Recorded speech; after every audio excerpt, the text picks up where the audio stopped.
ഒരു attention seeker ആണോ രാഹുൽ? എല്ലാ വിഷയത്തിലും എന്തിനും ഈ പ്രതികളെ സപ്പോർട്ട് ചെയ്ത് രാഹുൽ എന്താ ചെയ്യുന്നത്? എന്താണ് പണി? ഞാനൊരു ആര്യ ബ്രാഹ്മണ സവർണ ഹിന്ദു വലതുപക്ഷ ആക്ടിവിസ്റ്റാണ്. 4 പെൺകുട്ടികൾ ഉള്ളതുകൊണ്ട് തന്നെ ഞാൻ ആദ്യമേ എടുത്തത് പുരുഷ കമ്മീഷനാണ്. എന്തിനാണ് ഈ ചാനൽ ഡിബേറ്റുകളിൽ വന്നിട്ട് ഇവർ വിവരക്കേട് പറയുന്നത്? ഇംഗ്ലീഷിലുള്ള പ്രയോഗം ഞാൻ പറയുന്നില്ല, വീട്ടിൽ കൊണ്ട് വെച്ചാൽ കുറച്ചുകൂടെ മോശമായിട്ട് പറയുന്നത് ഞാൻ പറയുന്നില്ല. ഞാൻ ഇനി ഇന്ന് എന്ത് ചെയ്യും എന്നോർത്തിട്ട് ഇരിക്കാറുണ്ടോ?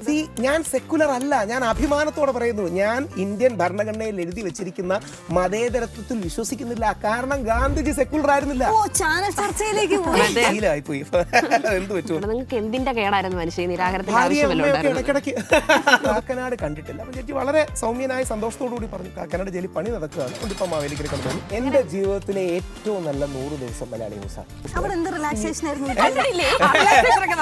സത്യം പറയട്ടെ, ഇതുവരെയുള്ളതിൽ ഏറ്റവും നല്ല ഡയലോഗ് അതായിരുന്നു. ഞാൻ പറയേണ്ടതായിരുന്നു, ഞാൻ പറഞ്ഞില്ല.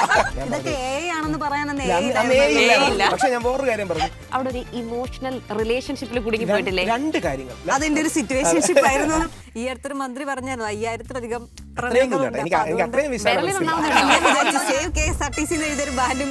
ഞാൻ തൂവാനത്തുമ്പികളുടെ ഒക്കെ ഒരു ഫാനാണ്. തൂവാനത്തുമ്പി കണ്ടിട്ടുണ്ടോ അറിയില്ല.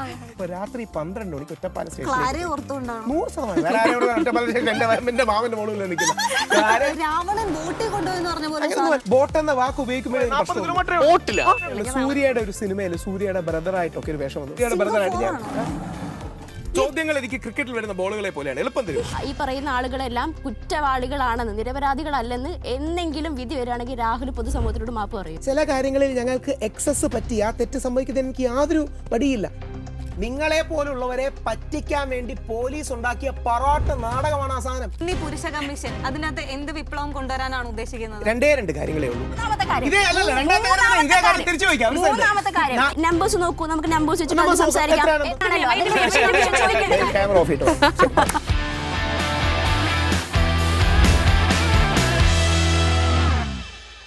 ഇന്ന് ഈ എപ്പിസോഡിൽ എന്തെങ്കിലുമൊക്കെ നടക്കും. കാരണം അങ്ങനെ ഒരാളാണ് ഇന്ന് നമ്മളോടൊപ്പം ചേരുന്നത്.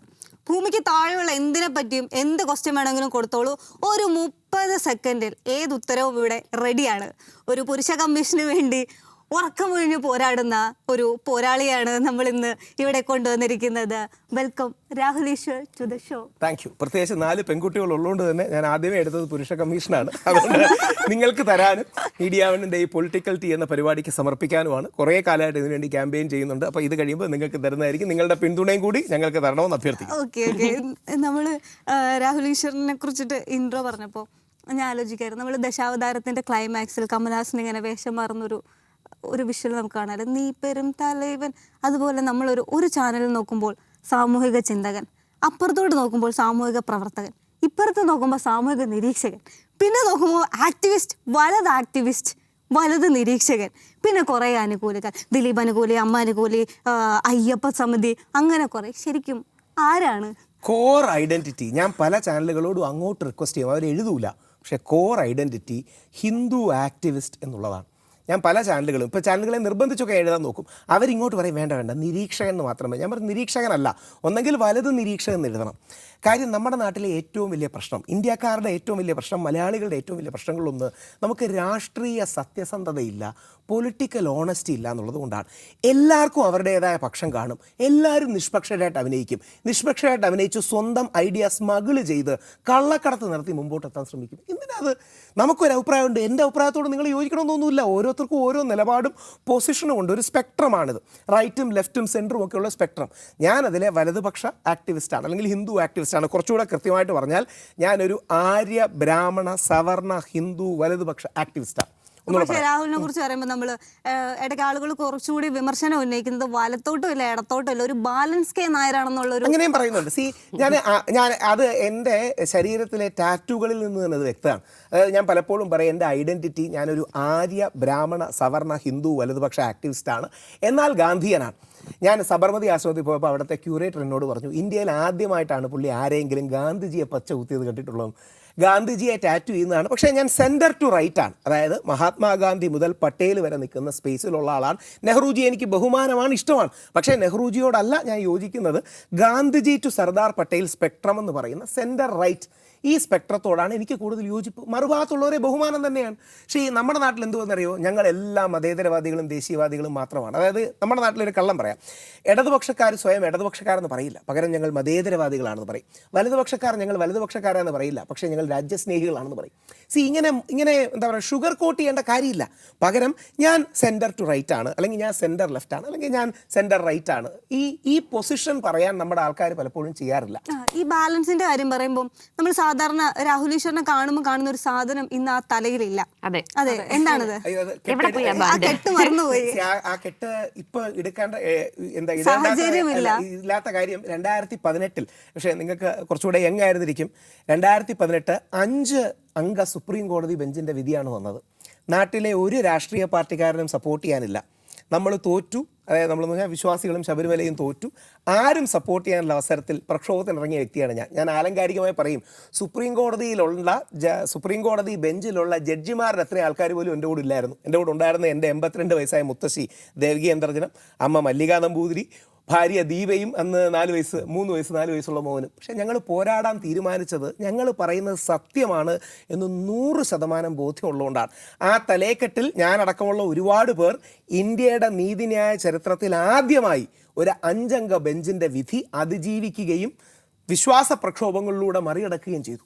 അപ്പം അന്നത് കെട്ടേണ്ട ആവശ്യമുണ്ടായിരുന്നു, ഇന്നത് കെട്ടേണ്ട ആവശ്യമില്ല എന്നുകൊണ്ടാണ് സേഫ് ശബരിമല കെട്ടാത്തത്. ഇന്ന് നമ്മുടെ മുഖ്യമന്ത്രി അടക്കം അത് കെട്ടുന്നുണ്ട്, അതുകൊണ്ട് പ്രശ്നമില്ല. മെൻസ് കമ്മീഷന് ബാൻഡില്ല. ഉണ്ട്, മെൻസ് കമ്മീഷന് ബാനുണ്ട്. മെൻസ് കമ്മീഷൻ ഇപ്പം അതുപോലൊരു സാധനമല്ല, അല്ല, അത് അന്ന് കുറച്ചുകൂടെ വൈകാരികമാണ്. അത് നിങ്ങളോട് ഇപ്പം പ്രത്യേകിച്ച് ജേർണലിസം സ്റ്റുഡൻ്റ് രസകരമായ ഒരു കാര്യം പറയാം, മീഡിയയുടെ ഉള്ളിലൊരു കാര്യം.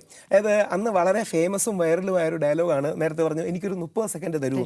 ആ 30 സെക്കൻഡ് തന്നിട്ട് ഞാൻ പറഞ്ഞത് വളരെ കോൺട്രവേഴ്ഷ്യലായ ഒരു വിഷയമാണ്. അതായത് സുപ്രീം കോടതിയിലെ ഒരു പ്രമുഖനായ വ്യക്തി മനഃപൂർവ്വം ചില കാര്യങ്ങൾ ഉദ്ദേശിച്ച് ശബരിമലയെ, കുറച്ചുകൂടെ കൃത്യമായിട്ട് പറഞ്ഞാൽ യൂണിഫോം സിവിൽ കോഡ് കൊണ്ടുവരാൻ ശബരിമലയിലെ യുവതി പ്രവേശന വിധി ഇങ്ങനെ ആക്കിയതാണ്. ഇതാണ് ഞാൻ യഥാർത്ഥത്തിൽ പറഞ്ഞത്. അപ്പോൾ ഞാൻ അന്നാണ് പറയുന്നത് എനിക്ക് 30 സെക്കൻഡ് തരൂന്ന്. ഈ അതിവൈകാരികത ഉള്ളതുകൊണ്ടാണ് ജനങ്ങൾ പലപ്പോഴും തെരുവിലേക്ക് ഇറങ്ങിയത്. ഇല്ലെങ്കിൽ നമ്മുടെ നാട്ടിലെ ഒരു വിശ്വാസം എന്ന് പറഞ്ഞാൽ കോടതിക്ക് തെറ്റില്ല, കോടതി പറയുന്നത് ശരിയായിരിക്കും. എനിക്കൊരു 30 സെക്കൻഡ് തരുമോ? 1 മിനിറ്റ് എടുത്തോളൂ. ഞാൻ ഉദ്ദേശിച്ചതേ, വാൻഡിന്റെ കാര്യം പറയുമ്പോൾ സ്ഥിരമായിട്ടിടുന്ന ഒരു ജാക്കറ്റ് ഉണ്ട്, അത് കഴുകി ഉപയോഗിക്കും. അല്ല, എനിക്ക് അങ്ങനത്തെ 6 ജാക്കറ്റ്, പിന്നെ ഒന്നുകൂടെ 7 ജാക്കറ്റ് ഉണ്ട് ടോട്ടലി. അതായത് ഇന്ത്യ ജാക്കറ്റ് ഞാൻ തന്നെ ഡിസൈൻ ചെയ്ത് ഇട്ട ജാക്കറ്റ്സ് ആണ്. ആ ഡിസൈൻ വന്നതും വളരെ കൗതുകമാണ്. ഞാൻ യൂഷ്വലി 7-8 മണിക്ക് എണീക്കുന്ന വ്യക്തിയാണ്. ഒരു ദിവസം രാവിലെ 6:30 ഞാനിങ്ങനെ എണീറ്റ് എൻ്റെ മനസ്സിൽ ഈ ജാക്കറ്റിൻ്റെ പിക്ചറാണ് വന്നത്. അപ്പം തന്നെ ഞാൻ പോയി ഒരു 9 മണിക്ക് തിരുവനന്തപുരത്ത് പോയിട്ട് ഒരാളുടെ ഡിസൈൻ ചെയ്യാൻ കൊടുത്തു. ബ്ലാക്ക് വേണം, മേളിൽ ഇങ്ങനെ 3 ഇന്ത്യൻ പതാക ഉള്ളത് വേണം, അങ്ങനെ ഒരു ജാക്കറ്റ്. സ്വപ്നം പോലെ, ഒരു തരം സ്വപ്നം പോലെ എനിക്കത് കിട്ടുകയും അന്ന് രാവിലെ തന്നെ പോയി ഡിസൈൻ ചെയ്തു. ഒന്നല്ല പലതും എടുത്തു വെക്കാമെന്ന് പറഞ്ഞു. അങ്ങനെ അത് ചെയ്യുന്നതിന് ഒരു റീസണും കൂടെ ഉണ്ട്. ഞാൻ നിങ്ങളോടൊരു ചോദ്യമായിട്ട് ചോദിക്കാം, നിങ്ങൾ എന്നോട് ചോദിക്കുന്നത് പോലെ. ഇത് നമ്മുടെ ഇന്ത്യയുടെ കൊടിയാണല്ലോ. ഈ ഇന്ത്യയുടെ കൊടിയിലെ ഈ 3 കാര്യങ്ങളുടെ, ഈ 3 നിറങ്ങളുടെ അർത്ഥം എന്താ? ത്യാഗവും ധീരസന്നദ്ധതയും, വെള്ള എന്ന് പറഞ്ഞാൽ സമാധാനം, പച്ച എന്ന് പറഞ്ഞാൽ ഫലപുഷ്ടി. എന്ത് ചെയ്യാൻ പറ്റും? അല്ല, ഇത് ഒരു പക്ഷേ ഞാൻ പറയുന്നത് നിങ്ങൾ കേട്ട് കാണും, ഞാനല്ലാതെ വേറെ ആരെങ്കിലും പറയുന്നത് കേട്ടിട്ടുണ്ടോ? അതായത് എന്ത് ചെയ്യാൻ പറ്റും? ഈ രാജ്യത്തിൻ്റെ അച്ഛനായ മഹാത്മാഗാന്ധി ഏപ്രിൽ 13, 1921 എഴുതി വെച്ചിരിക്കുന്ന കാര്യമാണ്.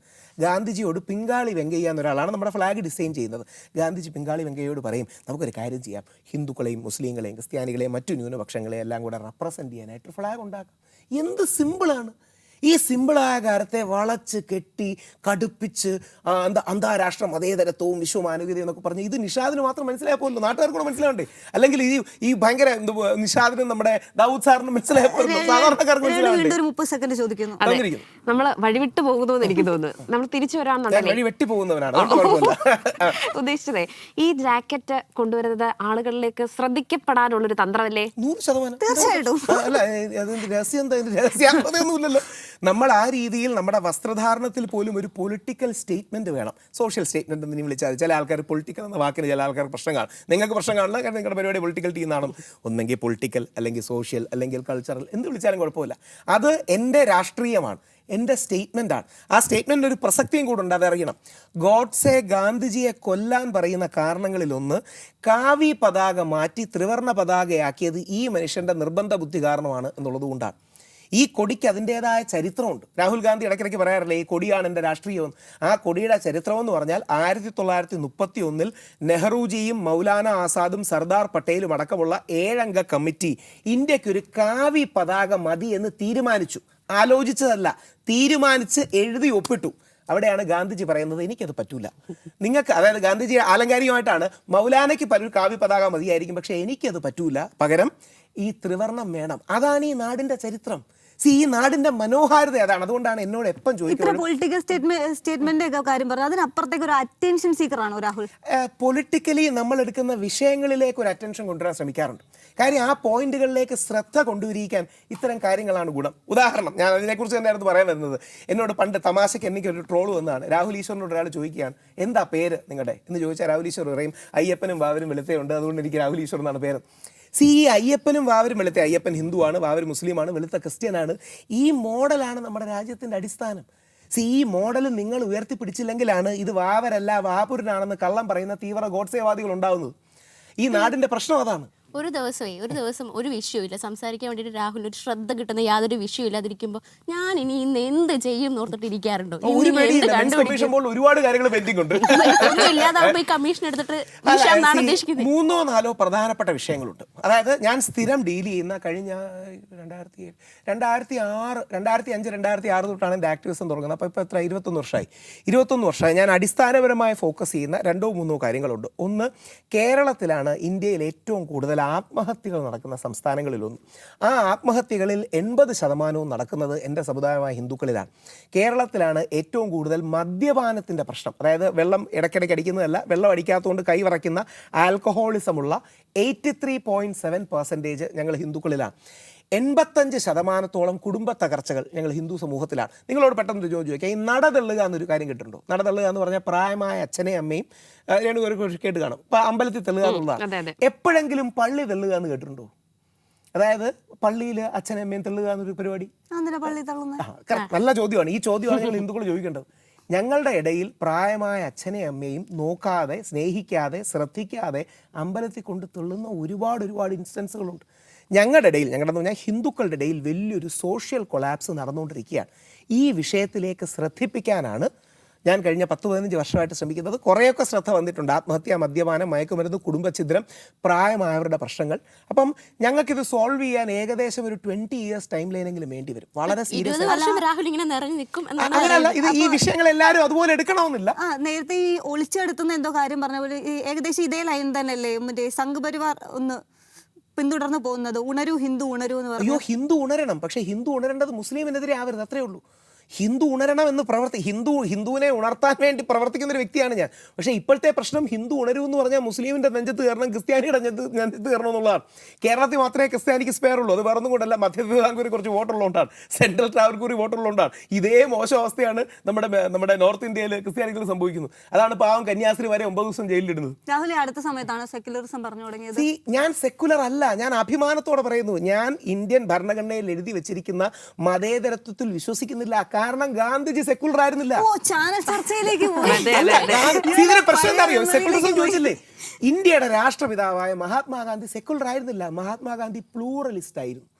ഒറ്റ വരി പറയാം, മഹാത്മാഗാന്ധി മതേതരവാദിയല്ല, മഹാത്മാഗാന്ധി മതസൗഹാർദ്ദവാദിയായിരുന്നു. മഹാത്മാഗാന്ധി ബഹുസ്വരവാദിയായിരുന്നു. മഹാത്മാഗാന്ധി ഹിന്ദു ആക്ടിവിസ്റ്റ് ആയിരുന്നു. ഇങ്ങനെ പരിചയപ്പെടുത്തുന്നത് ഞാനല്ല, ശശി തരൂരിൻ്റെ വളരെ ഫേമസ് ഒരു പുസ്തകമുണ്ട്, ഇറ ഓഫ് ഡാർക്ക്നെസ്, കണ്ടെന്നറിയില്ല, അദ്ദേഹത്തിൻ്റെ ഏറ്റവും അതിൽ ശശി തരൂർ ഇൻ്റർനാഷണൽ ഓഡിയൻസിന് വേണ്ടി ഗാന്ധിജിയെ പരിചയപ്പെടുത്തുന്നത് the Hindu activist who defeated the British empire, British സാമ്രാജ്യത്വത്തെ പരാജയപ്പെടുത്തിയ ഹിന്ദു ആക്ടിവിസ്റ്റാണ് ഗാന്ധി എന്നാണ്. എന്നാൽ ഗാന്ധിജി ഏറ്റവും വലിയ മതസൗഹാർദ്ദവാദിയായിരുന്നു. ഈ ബാലൻസ് നമുക്കില്ല. നമ്മുടെ നാട്ടിൽ ഒന്നെങ്കിൽ കടുത്ത മതേതരത്വം പറയും, അല്ലെങ്കിൽ കടുത്ത വർഗീയത പറയും. ഇത് രണ്ടുമല്ലാതെ ഞാൻ ഹിന്ദുവാണ്, വേറൊരാൾ മുസ്ലിമാണ്. ഈ ബാലൻസ് ഈ കാര്യങ്ങളെല്ലാം നമ്മൾ സ്ഥിരമായിട്ട് കേൾക്കുന്നത് ഇതൊരു ചാനൽ ചർച്ച മൂഡിലോട്ട് പോവാം. ഞാൻ ഇങ്ങനെയാണ് വീട്ടിൽ സംസാരിക്കുന്നത്. ഇടയ്ക്ക് തമാശ ഞാനൊരു കാര്യം കൂടെ പറഞ്ഞോട്ടെ. പറഞ്ഞു എൻ്റെ അമ്മ ഒരിക്കൽ എന്നോട് പറഞ്ഞു, നീ വീട്ടിൽ സംസാരിക്കുന്നത് ചാനൽ ചർച്ച പോലെ ആവല്ലോ. ഞാൻ ശീലമായിപ്പോയി, എന്ത് പറ്റും. അമ്മയാണെങ്കിൽ ഒരു വനിതാ സംഘടനയുടെ അമ്മ യോഗക്ഷേമ സഭയുടെ, യോഗക്ഷേമ സഭ എന്ന് പറഞ്ഞാൽ ബ്രാഹ്മണ സംഘടനകളാണ്. യോഗക്ഷേമ സഭയുടെ സംസ്ഥാന വനിതാ പ്രസിഡന്റാണ് എൻ്റെ അമ്മ. മല്ലിക നമ്പൂതിരി എന്നാണ് പേര്.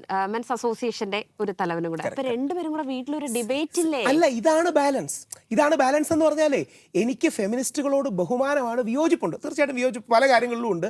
പക്ഷേ ഫെമിനിസത്തിനും പുരുഷ ആക്ടിവിസ്റ്റിനും ഒരുമിച്ച് നിലനിന്നൂടെ? നമുക്ക് പുരുഷ കമ്മീഷനിലേക്കൊക്കെ നിങ്ങളുടെ താല്പര്യം പോലെ വന്നാൽ മതി.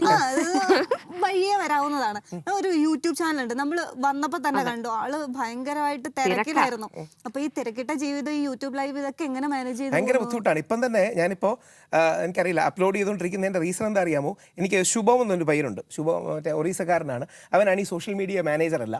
അപ്പോൾ ഇതിൻ്റെ വേറെ ടീമുണ്ടോ? അല്ല, ഒരാളുണ്ട്, ഒരു പയ്യനുണ്ട്. അത് നമുക്ക് ഒരുപാട് കാലമായിട്ട് നമ്മുടെ അടുത്ത സുഹൃത്തായതുകൊണ്ട് അവനെ അങ്ങനെ വെച്ചിരിക്കുന്നതാണ്. അപ്പോൾ യഥാർത്ഥത്തിൽ ഈ ഒറീസക്കാരൻ പയ്യനാണോ മലയാളം? ഈ ഒറീസക്കാരൻ പയ്യനാണ്. നിങ്ങൾക്ക് കേൾക്കുമ്പോൾ അത്ഭുതം തോന്നും, ഈ പാവ ഒറീസക്കാരൻ പയ്യനാണ് പഠിച്ച് മെനക്കെട്ട് ചില വാക്കുകളൊക്കെ കൊടുക്കുന്നത്. അപ്പം അവൻ ഈ ഇക്ക് കു തുടങ്ങിയ വ്യത്യാസങ്ങളൊന്നും അറിയില്ല. അപ്പം ചിലതൊക്കെ ഇടുമ്പോൾ മെൻ ബ്ലണ്ടർ ആകാറുണ്ട്. പക്ഷേ നമ്മളോട് ഒരു വർഷമായിട്ട് സഹകരിക്കുന്ന ഒരു പയ്യനാണ്. അപ്പോൾ ഇപ്പോൾ അവനടുത്തൊരു കുട്ടി, മീൻസ് കഴിഞ്ഞ ഒരു 2 weeks ബാക്ക് ഒരു കുട്ടിയൊക്കെ ഉണ്ടായി. അപ്പോൾ അവൻ ഇന്ന് രാവിലെ കൂടെ, ഞാൻ അത് നിഷാജിയോട് പറഞ്ഞോണ്ടിരിക്കുക, അത് ആരോ വന്നപ്പോൾ പറഞ്ഞുകൊണ്ടിരിക്കുകയാണ്, വീഡിയോ ഇട് കാര്യം എനിക്കും കൂടെ റവന്യൂൻ്റെ കാര്യമാണ് പറഞ്ഞുകൊണ്ടിരിക്കുന്നത്. ഞാനപ്പോൾ തിരക്കിട്ട ജീവിതം എന്ന് പറയുമ്പോൾ ഒരു ഡേ ഇൻ മൈ ലൈഫ് എങ്ങനെ ആയിരിക്കും? ഈ പത്രവായന, അതോടൊപ്പം തന്നെ ഈ ചാനൽ ചർച്ചകൾ കൂടുതൽ പത്രവായന മൊബൈലിലൂടെയാണ്. ഞാൻ 6 ചാനലുകൾ അല്ലെങ്കിൽ 6 മീഡിയ ഹൗസസ് സ്കാൻ ചെയ്യും. 2 മലയാളം, 2 നാഷണൽ, 2 വേൾഡ്. BBC ഞാൻ സ്ഥിരം റെഫർ ചെയ്യാറുണ്ട്, CNN അമേരിക്കയുടെ പൊളിറ്റിക്സിന് റെഫർ ചെയ്യാറുണ്ട്, NDTV നാഷണൽ ലെവലിൽ റെഫർ ചെയ്യാറുണ്ട്, നമ്മുടെ നാട്ടിൽ പ്രമുഖമായ എല്ലാ ചാനലുകളും റെഫർ ചെയ്യാറുണ്ട്, നമ്മുടെ ഏഷ്യാനെറ്റ്, മനോരമ, മീഡിയ വൺ, മാധ്യമം, മാതൃഭൂമി, അങ്ങനെ ഒരു ബാലൻസിൽ. കാര്യം ഒരു ഡൈവേഴ്സിറ്റി ഓഫ് വ്യൂസ് കിട്ടാറുണ്ട്. അതെല്ലാം നമ്മളൊന്ന് റെഫർ ചെയ്ത് പോകാറുണ്ട്. ഒരു 6 ചാനലുകൾ കമ്പൽസറി ആയിട്ട് കാണും. പിന്നെ ഞാനൊരു സ്ഥലത്ത് വർക്ക് ചെയ്യുന്നുണ്ട്, അവിടെ ഒരു 7-8 മണിക്കൂർ കോർപ്പറേറ്റ് വർക്കാണ്, ആ ജോലിയുണ്ട്. പിന്നെ 2 മക്കളുണ്ട്. സമയം ടൈറ്റാണ്, ഉറക്കമാണ്. രാവിലെ കണ്ണു തുറക്കുന്നതിന് ചാനലുകളിലേക്കല്ലേ? അപ്പൊ ചിന്തിക്കോ, ഇന്ന് 7 മണിക്ക് എവിടേക്ക് പോകണം? അങ്ങോട്ട് വിളിക്കാറുണ്ടോ? അല്ല, ഞാൻ ചില സമയങ്ങളിൽ ഞാൻ 2 ചാനൽ ചർച്ചകളിലെ അങ്ങോട്ട് വിളിച്ച് എന്നെ പാർട്ടിസിപ്പേറ്റ് എന്ന് പറഞ്ഞുള്ളൂ. ആ 2 ചാനൽ ചർച്ചയിലും പാർട്ടിസിപ്പേറ്റ് ചെയ്യാൻ പറ്റിയില്ല. അല്ല, അതുകൊണ്ടല്ല, അവർ വരണമെന്ന് ലാസ്റ്റ് സമയത്ത് ജയിലിലായിരുന്നു. അത് ശ്രീ ദിലീപ് വെളിയിൽ വന്ന ഡിസംബർ 8 തീയതിയിൽ, അതിന് 2 ആഴ്ച മുമ്പ് ഞാനും, പേര് പറയുന്നത് കുഴപ്പമില്ല, സ്മൃതി എന്നൊന്നും പറഞ്ഞാൽ, ഞാനും സ്മൃതി പരുത്തിക്കാട്ജിയും കൂടെ ഒരു ചാനൽ ചർച്ച ഇരിക്കുക. ഞാൻ പറഞ്ഞു അടുത്ത ആഴ്ച വിധി വരും, എന്നെ ഉറപ്പായിട്ട് വിളിക്കണം, ഞാൻ വരുന്നുണ്ട് എന്ന് പറഞ്ഞു. പക്ഷേ അന്ന് ജയിലിലായിപ്പോയി, അതുകൊണ്ട് ഇറങ്ങാൻ പറ്റില്ല. ഇനി ഇതേപോലെ രാഹുൽ മാങ്കൂട്ടത്തിൻ്റെ വിധി നാളെ പൂർണ്ണമായിട്ട് അനുകൂലമായി ഈ കേസ് തള്ളും, അന്ന് ഞാൻ വേറൊരു കേസ് ജയിലിലായിരിക്കും. ഇല്ലെങ്കിൽ ഇന്ന് പറഞ്ഞ ചാനലുകളോട് സംസാരിച്ച് പോകാൻ പറ്റും. രണ്ടുപേർക്കൊന്നും ചോദിക്കാനില്ല, നമുക്ക് ജയിലിൽ കിടക്കുന്ന പുത്തരി ഒന്നും എന്നും ചോദിക്കാം. എന്തോ ചോദിക്കാനുണ്ടോ? ഇല്ല. ജയിലെന്ന് പറഞ്ഞപ്പോഴേ അന്നൊരു വീഡിയോ പറഞ്ഞു, ജയിലിൽ കാണുന്ന പോലെ ഉണ്ടൊന്നും അല്ല കിട്ടുന്നതെന്ന് പറയാം. അത് നിങ്ങൾ അറിഞ്ഞിരിക്കണം. അത്യാവശ്യം നല്ല ഫുഡ്, ഞാൻ നിരാഹാരമായിരുന്നുകൊണ്ട് കഴിച്ചില്ല, പക്ഷെ അത്യാവശ്യം നല്ല ഫുഡും സാധനമാണ്, നല്ല ക്വാണ്ടിറ്റിയും കാര്യങ്ങളും കിട്ടും. ഒരു ആഴ്ചയിലെ ട്രാക്ക് ഉണ്ട്, അതായത് ഒരു ചാർട്ടുണ്ട്, ഇന്ന കാര്യങ്ങൾ തരും. ചോറുണ്ട്, പിന്നെ എന്താ ദോശ, അപ്പം, ചപ്പാത്തി പോലത്തുള്ള സാധനങ്ങളുണ്ട്. അങ്ങനെ സാധനമൊക്കെ ഉണ്ട്. ജയിലിലേക്ക് ഈ പഴയ നമ്മൾ ഉണ്ട നിന്ന് കിടക്കാം എന്നൊക്കെ പറയുന്ന ഡയലോഗൊന്നുമല്ല, ഉണ്ടയൊന്നുമല്ല ജയിലിൽ. ഫുഡൊക്കെ അത്യാവശ്യം നല്ലതാണ്. ഭാര്യ എപ്പോഴേലും പറഞ്ഞിട്ടുണ്ട് നിങ്ങൾക്ക് എന്തിന്റെ കേടായിരുന്നു മനുഷ്യ നിരാഹാരത്തിന്? ഇടയ്ക്കിടയ്ക്ക് അത് പറയാറുണ്ട്. ജയിലിൽ ഒരു ഡേ ഇൻ മൈ ലൈഫ് പറയാൻ പറഞ്ഞിട്ടുണ്ടെങ്കിൽ യൂഷ്വലി ജയിലിൽ രാവിലെ ഒരു 6 മണി 6:30 7 ആ റേഞ്ചിൽ വന്ന് എല്ലാവരുടെയും നമ്പർ ഒന്ന് എടുക്കും, ഒരു റോൾ കോൾ പോലെ. വേറെ എല്ലാവരും 1723 അങ്ങനെ RP 1723 സ്ഥിരമായിട്ട് ആ നമ്പറാണ് കിട്ടുന്നത്.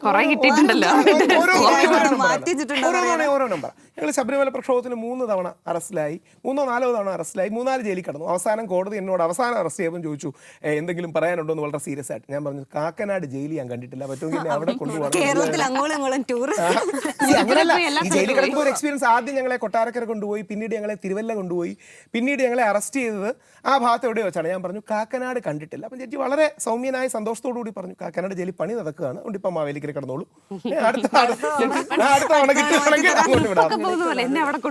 ഒരു കാര്യം കൂടെ, ചെന്ന് കയറിയ ജയിലുകളിൽ ഏതായിരുന്നു കുറച്ചും കൂടി ഇഷ്ടപ്പെട്ടത്? കൊട്ടാരക്കര. ഫസ്റ്റ് ഞങ്ങളെ കൊട്ടാരക്കരയാണ് കൊണ്ടുപോയത്. കൊട്ടാരക്കര എന്ത് ചെയ്തു എന്ന് പറഞ്ഞാൽ പോലീസ് ടാർപോലിൻ വെച്ച് എന്നെ പൊതിഞ്ഞു. എന്നെ അറസ്റ്റ് ചെയ്യുന്ന വിഷ്വൽസ് മീഡിയയ്ക്ക് കിട്ടാതിരിക്കാൻ ടാർപോലിൻ വെച്ച് പൊതിഞ്ഞ് അവരൊരു പെട്ടി ഓട്ടോ പോലെ അതിന് ഉള്ളിലിട്ടാ കൊണ്ടുപോയത്.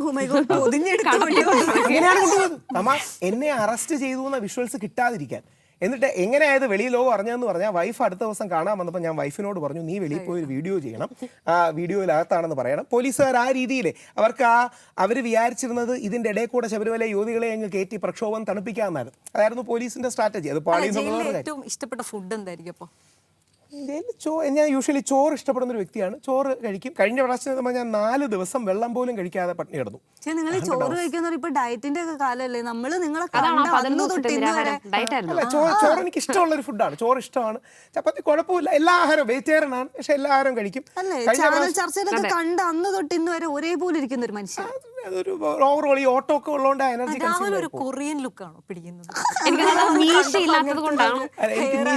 എനിക്കൊരു മീശ ചേരില്ല എന്നുള്ളത് കൊണ്ടാണ്. ഇടയ്ക്ക് കോവിഡിന്റെ സമയത്ത് കാര്യമായിട്ട് മീശയും താടിയും വളർത്തിയിരുന്നു. പിന്നെ എവിടെയും പോകാൻ ഇല്ലാത്തതുകൊണ്ട് കുറച്ചുകൂടെ കംഫർട്ടബിൾ ഈ ഒരു പറഞ്ഞിട്ടില്ലേ തന്നെ ഒന്ന് മീശ വെച്ച് കാണാൻ കൊതിയാ. നേരെ തിരിച്ച് എന്നോട് പല ആൾക്കാരും മറ്റേ പുരുഷന്മാരുടെ ഇതിനു വേണ്ടി പോകുമ്പോ ഒക്കെ പുരുഷ ലക്ഷണം മീശയാന്ന് പറയും. ഞാൻ പറയും മര്യാദ പുരുഷോത്തമൻ ഇന്ത്യയിൽ വിളിക്കുന്ന ശ്രീരാമനെയാണ്. ശ്രീരാമന് മീശയില്ല. അതുകൊണ്ട് ഞാൻ മീശ വെച്ചാൽ ലുക്ക് ശരിയല്ല. അതുകൊണ്ട് ശ്രീരാമനെ കൂടെ പിടിച്ചൊരു ന്യായീകരണം ഉണ്ടാക്കുന്നേ ഉള്ളൂ. അല്ല, അന്നും ഇന്നും ഒരുപോലെ രാഹുൽ ഇരിക്കുന്നത്. അപ്പം എന്താണ് രാഹുലിന്റെ ഒരു ഇല്ല, ഈ യാത്രയും ഓട്ടങ്ങളൊക്കെ ഉണ്ട്. യഥാർത്ഥത്തിൽ ജയിലിൽ പോയപ്പോൾ ഒരു 7-8 കിലോ 11 കിലോ കുറഞ്ഞു എന്നാണ് വിചാരിച്ചത്. ശരിക്കും 11 കിലോ കുറഞ്ഞില്ല, 8 കിലോയെ കുറഞ്ഞുള്ളൂ. അവിടുത്തെ നമ്മുടെ തിരുവനന്തപുരം ജനറൽ ഹോസ്പിറ്റലിലെ മറ്റേ മീറ്റർ തെറ്റായിരുന്നു. അപ്പം 8 കിലോളം കുറഞ്ഞു. അപ്പം അത് കുറയ്ക്കാൻ വേണ്ടിയല്ല, പക്ഷേ 100 മണിക്കൂർ വെള്ളമില്ലാതെ, ഞാൻ ആദ്യമായിട്ടാണ് വെള്ളമില്ലാതെ നിരാഹാരം ട്രൈ ചെയ്യുന്നത്. അത് കുറച്ചുകൂടെ ബുദ്ധിമുട്ടാണ്. അത് ഭയങ്കര ബുദ്ധിമുട്ടാണ്. നിങ്ങൾ എപ്പോഴെങ്കിലും എന്തെങ്കിലും സ്കിൻ കെയർ റുട്ടീൻ അങ്ങനെ എന്തെങ്കിലും ഉണ്ടോ? ജയിലിലൊന്നുമില്ല, വീട്ടിൽ ഞാൻ മോയ്സ്ചറൈസർ യൂസ് ചെയ്യാറുണ്ട്. അല്ലാതെ പിന്നെന്താ, മോയ്സ്ചറൈസർ യൂസ് ചെയ്യാറുണ്ട്. മറ്റേ എണ്ണ യൂസ് ചെയ്യാറുണ്ട്. ഞാൻ എണ്ണയുടെ ഒരു ഫാനാണ്. എണ്ണയ്ക്ക് ഗുണമുണ്ടെന്ന് വിശ്വസിക്കുന്ന ഒരു വ്യക്തിയാണ്. എണ്ണയുടെ ഫാനാണ്. മോയ്സ്ചറൈസർ യൂസ് ചെയ്യാറുണ്ട്. ഒരു പരമ്പരാഗത സ്റ്റൈൽ പിടിക്കുന്ന ആളാണ്. എല്ലാത്തിലും എണ്ണയുടെ ഫാനാണ്. മൊത്തത്തിൽ വസ്ത്രധാരണ അങ്ങനെയല്ല. ഞാൻ നിങ്ങളൊരു പക്ഷേ ശ്രദ്ധിച്ചാണ്, എന്നെ പരമ്പരാഗത ഡ്രസ്സത്തിൽ അല്ലെങ്കിൽ ഈ കൺവെൻഷണൽ ഡ്രസ്സ് കാണാൻ വളരെ ബുദ്ധിമുട്ടാണ്. ഞാൻ മൊത്തത്തിൽ പറയുകയാണെങ്കിൽ കൺവെൻഷണൽ ഡ്രസ്സസ് ആണ് കുറച്ചുകൂടെ നല്ല ഡ്രസ്സിംഗ് എന്നൊക്കെ സംസാരിക്കുന്ന ആളാണ്. അങ്ങനെയല്ല, കൺവെൻഷണൽ ഡ്രസ്സിംഗ് നല്ല ഡ്രസ്സിംഗ് ആണെന്ന് എനിക്ക് അഭിപ്രായമില്ല. പകരം മോഡറേറ്റ് ഡ്രസ്സിംഗ് നല്ല ഡ്രസ്സിംഗ് ആണ്. അതായത് ഒരു മാന്യമായ ഡ്രസ്സിംഗ്, കോണ്ടെക്സ്റ്റുവൽ ഡ്രസ്സിംഗ് നല്ലതാണ്. ഉദാഹരണം, നൈറ്റ് ക്ലബ്ബിലോ ഡാൻസ് പാർട്ടീസിനോ ആരെങ്കിലും പോകുമെങ്കിൽ അവിടെ ഹാഫ് സാരിയും ധാവണി എടുത്ത് പോകുന്ന ആരും പറയില്ല. കാര്യം അത് ആ കോണ്ടെക്സ്റ്റിനോട് ചേരാത്തതാണ്. ഇത് തന്നെയാണ് ഞാൻ നമ്മുടെ ഹണി റോസിനെതിരെ ശാലിനി ഉണ്ണികൃഷ്ണൻ പോയിട്ടില്ല, കണ്ടിട്ടില്ല. അങ്ങനെയല്ല, അത് പോകും. പോയി കണ്ടിട്ടില്ല, ഞാനത് കണ്ടിട്ടില്ല. അപ്പൊ അങ്ങനെയല്ല, കേരള സ്റ്റോറിയില് മുല്ലപ്പൂജ ആ ശാലിനി ഞാൻ വെച്ച് വേറെ ആരെങ്കിലും ആയിരിക്കും. പക്ഷേ എനിക്കറിയാത്തൊരു ശാലിനി ഉണ്ണികൃഷ്ണൻ ഞാൻ വിചാരിച്ചു ഏതെങ്കിലും ആക്ട്രസോ മോഡലോ വല്ലോ ആയിരിക്കും എന്ന് ഞാൻ വിചാരിച്ചു. അതായത് കോണ്ടെക്സ്റ്റുവൽ ഡ്രസ്സിങ് ഇമ്പോർട്ടൻ്റ് ആണ്. ഇത് തന്നെയാണ് എനിക്ക് ഹണി റോസിനോടുള്ള വിമർശനം. ഇത് തന്നെയാണ് അമല പോളിനോടുള്ള വിമർശനം. ഇത് തന്നെയാണ് വേറെ ആരെയോ അതായത് അവർ ഇപ്പോൾ ഒരു സ്കൂളിലോ കോളേജിലോ പോകുമ്പോൾ ഇടുന്ന ഡ്രസ്സുകൾക്കൊരു മിതത്വം ആവശ്യമാണ്. കാര്യം സ്കൂളിൻ്റെയും കോളേജിൻ്റെയും സാഹചര്യം വേറെയാണ്. നേരെ തിരിച്ച് നിങ്ങളൊരു ഡാൻസ് പാർട്ടിക്ക് പോകുകയാണെങ്കിലോ DJ പാർട്ടിക്ക് പോകുകയാണെങ്കിലോ മറ്റേ പർദ്ദ ഇട്ടുകൊണ്ടോ അല്ലെങ്കിൽ ഹാഫ് സാരി എടുത്തുകൊണ്ടോ ധാവണി എടുത്തുകൊണ്ടോ പോകണമെന്ന് ആരും പറയില്ല. ഒരു സെൻസ് ഓഫ് പ്രൊപ്രൈറ്റി വേണമെന്നുള്ളതാണ് എൻ്റെ ഡ്രസ്സിന്റെ കാര്യം പറഞ്ഞപ്പോഴാണ് ഈ ഓണം ക്രിസ്മസ് ഒക്കെ വരുമ്പോൾ ഈ ജാക്കറ്റും ഈ ഇലാസ്റ്റിക് ഒക്കെ ഇട്ടാനാണ്. സത്യം പറഞ്ഞാലേ എൻ്റെ പല പരിപാടികളിലും ഈ ജാക്കറ്റാണ് കാണുന്നത്. അപ്പം വരുന്നവർ ചാനലുകാർ പറയും ഒരു മുണ്ടും സാധനം. എന്താ അറിയോ, കുറച്ചുകൂടെ കംഫർട്ടബിൾ പാൻറ്റും യാത്രയും ജീൻസും ഒക്കെയാണ്. അതോ ഇനി രാഹുലിനെ ഇങ്ങനെ കണ്ടതാണ് ആളുകൾ ഇനിയും അങ്ങോട്ട് അതുകൊണ്ടല്ല, ഞാൻ മറ്റേ സ്ട്രെച്ചബിൾ പാൻസ് ആണ് യൂസ് ചെയ്യുന്നത്. അപ്പം സ്ട്രെച്ചബിൾ എന്ന് പറഞ്ഞാൽ മറ്റേ ഇലാസ്റ്റിൻ, സ്പാൻടെക്സ് എന്നൊക്കെ പറയുന്ന മെറ്റീരിയലുള്ള പാൻറ്റാണ്. ഷർട്ടും അങ്ങനെയാണ്, നിങ്ങൾ നോക്കി അറിയാം. മറ്റേ ഷർട്ടും ഈ മൂവളാണ് യൂസ് ചെയ്യുന്ന, കോട്ടുമാണ്. അപ്പം കംഫർട്ട്, ഒരുപാട് യാത്രയുള്ള ഒരു സ്റ്റൈല് സ്വീകരിച്ചിട്ട് അതിൽ നിന്ന് പുറത്ത് വരാൻ പറ്റാതെ കുടുങ്ങിയതാണ്. കംഫർട്ടബിൾ ആയതുകൊണ്ടാണ് ഈ സ്റ്റൈൽ സ്വീകരിച്ചത്. ചാനൽ ചർച്ചകളിൽ മറ്റേ ജാക്കറ്റ് ഇടാറുണ്ട്. ഇതുപോലത്തെ ഇതാണ്. ബ്ലാക്കും ബ്ലൂ ആണ് ഇഷ്ടമുള്ള കളർ. ഡ്രസ്സിംഗ് കോണ്ടെക്സ്റ്റ് ആവണം എന്ന് നേരത്തെ പറഞ്ഞപ്പോൾ ഈ ഓണത്തിന് ഒരു മുണ്ട് എടുക്കുന്നത് കംഫർട്ട് ഒന്ന് മാറ്റി വെച്ചു എടുക്കാറുണ്ട് കേട്ടോ, എടുക്കാറുണ്ട്. അങ്ങനെ എടുക്കാറുണ്ട്.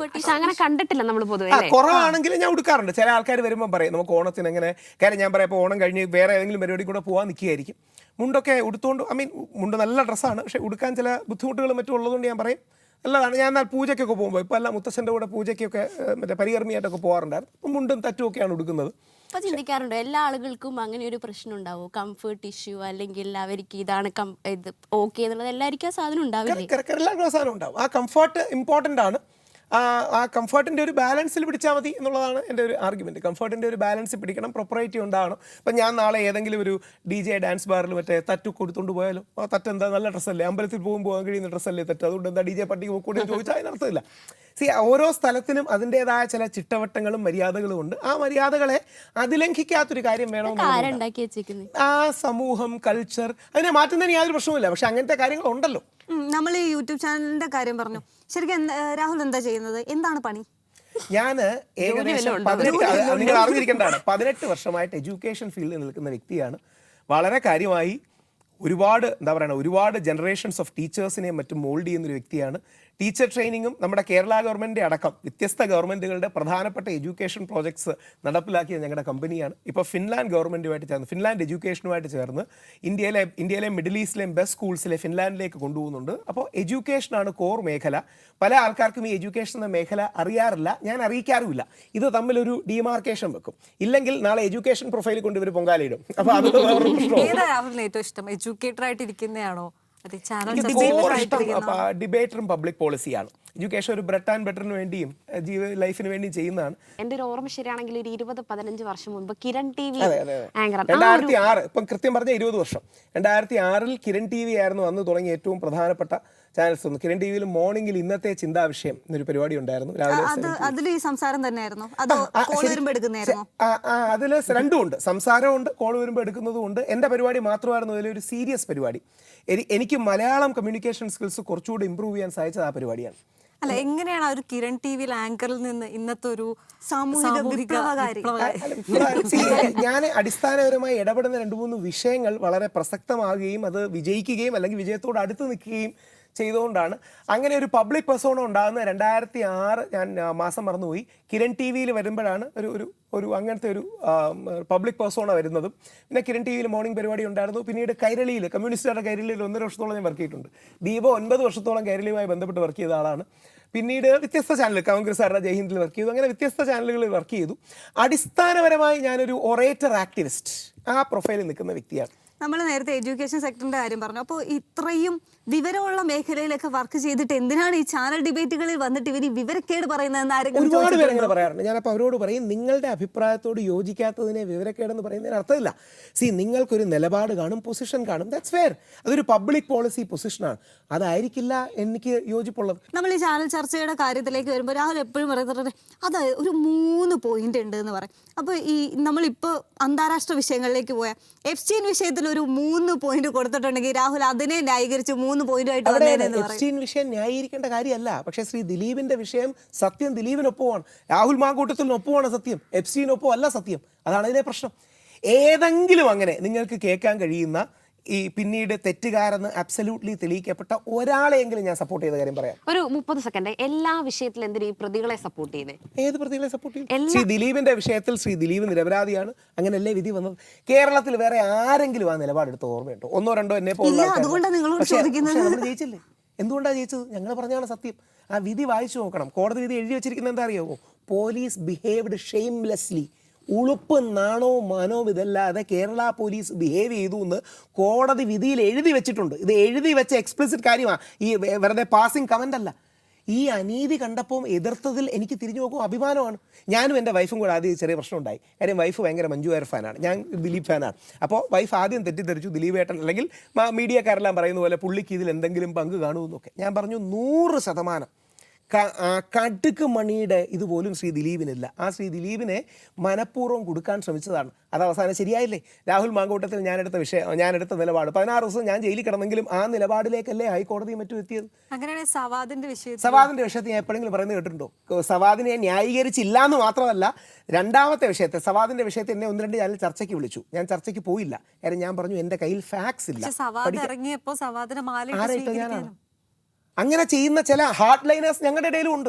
പുരുഷ കമ്മീഷനല്ല. അവിടെയാണ് പലരും തെറ്റുന്നത്. പുരുഷ കമ്മീഷൻ ഒരു സംഘടനയല്ല, വനിതാ കമ്മീഷൻ ഒരു സംഘടനയല്ലാത്തതുപോലെ പുരുഷ കമ്മീഷൻ ഒരു സംഘടനയല്ല. ഇത് ഗവൺമെന്റ് നമുക്ക് തരേണ്ട സംവിധാനമാണ്. അതായത് ഇതൊരു ഓർഗനൈസേഷൻ അല്ല, ഇതൊരു അർദ്ധ കോടതി സ്വഭാവമുള്ള ഗവൺമെന്റ് ഉണ്ടാക്കേണ്ട കാര്യമാണ്. സവാദിനെ ചില ആൾക്കാർ സ്വീകരിച്ചു, പൾസർ സുനിയെ ചില ആൾക്കാർ സ്വീകരിച്ചു. ഇത് തെറ്റാണ്. ബോബി ചെമ്മണ്ണൂർജി എനിക്ക് ഭയങ്കര ഇഷ്ടവും ആദരവുള്ള വ്യക്തിയാണ്, ഒരുപാട് നല്ല കാര്യങ്ങൾ ചെയ്യുന്ന വ്യക്തിയാണ്. പക്ഷേ പുള്ളി ഹണി റോസിനെ കുറിച്ച് പറഞ്ഞ ഒരു പരാമർശം തെറ്റാണ്. ഈ ദിലീപ് കേസിലെ ഈ സാക്ഷികൾ മുഴുവൻ, ഒരുപാട് സാക്ഷികൾ, നടിമാർ കുറെ പേര് കൂറുമാറിയിട്ടുണ്ടാവും. അതിന്റെ കാരണം എന്തായിരിക്കും? തമാശ എന്താ അറിയോ? ഇത് ഒരുപാട് പേരെ ഇത്രയും പേര് സാക്ഷിയല്ല, ആരാ മാറിയെന്നറിയാമോ? ആരൊക്കെ ഈ സാക്ഷികളെ കൂറുമാറിയെന്നറിയാമോ? കാവ്യ മാധവൻ, നാദിർഷ, സിദ്ദിഖ്, ദിലീപിന്റെ സഹോദരൻ, ഇവരൊക്കെയാണ് കൂറുമാറി എന്ന് പറയുന്നത്. നിങ്ങൾക്ക് തോന്നുന്നുണ്ടോ ആദ്യഘട്ടത്തിൽ കാവ്യ മാധവൻ ദിലീപിനെതിരെ മൊഴി കൊടുത്തു? ഭാമ എന്ത് പറഞ്ഞു? ഭാമ പറഞ്ഞത് എന്ത് കൂറുമാറി? എന്താ കൂറുമാറി? അല്ലല്ല, ഭാമ പറഞ്ഞു മാറ്റി പറയുന്നതല്ല. ഭാമ കേട്ട കാര്യം, അതായത് ഇപ്പം ഡയലോഗ് പറയാമെങ്കിൽ വേണ്ട, ഡയലോഗ് പറഞ്ഞു പോകണ്ട. ശരി, ഈ സാധനം പോലീസുകാർ, ഞാൻ വളരെ ഉത്തരവാദിത്വത്തോടെ പറയുന്നത്, പോലീസുകാർ ഇവർ പറയാത്ത മൊഴി സ്വന്തം കയ്യിൽ നിന്നിട്ട് എഴുതിയിട്ടു. എന്നിട്ട് നാളെ കോടതിയിൽ വരുമ്പോൾ ഇവരോട് ചോദിക്കുമ്പോൾ ഇവർ മാറി പറഞ്ഞു എന്ന് പറഞ്ഞ് ഇവരെ ഹോസ്റ്റയിലാക്കാൻ ചെയ്തു. നിങ്ങൾക്ക് വിശ്വസിക്കാൻ പറ്റൂ? കാവ്യാണെങ്കിലും ആരും എന്താ ഞങ്ങളുടെ മൊഴി പോലീസ് എഴുതി ചേർത്തതാണെന്നും പറഞ്ഞിട്ട് പുറത്ത് വന്നിട്ട് കോടതി പറഞ്ഞു, അതൊക്കെ കോടതി വിധിയിലുണ്ട്. എന്തുകൊണ്ടാ അവർ പറയാത്തെ? പബ്ലിക്കിൽ ആരെങ്കിലും വരുന്നുണ്ടോ?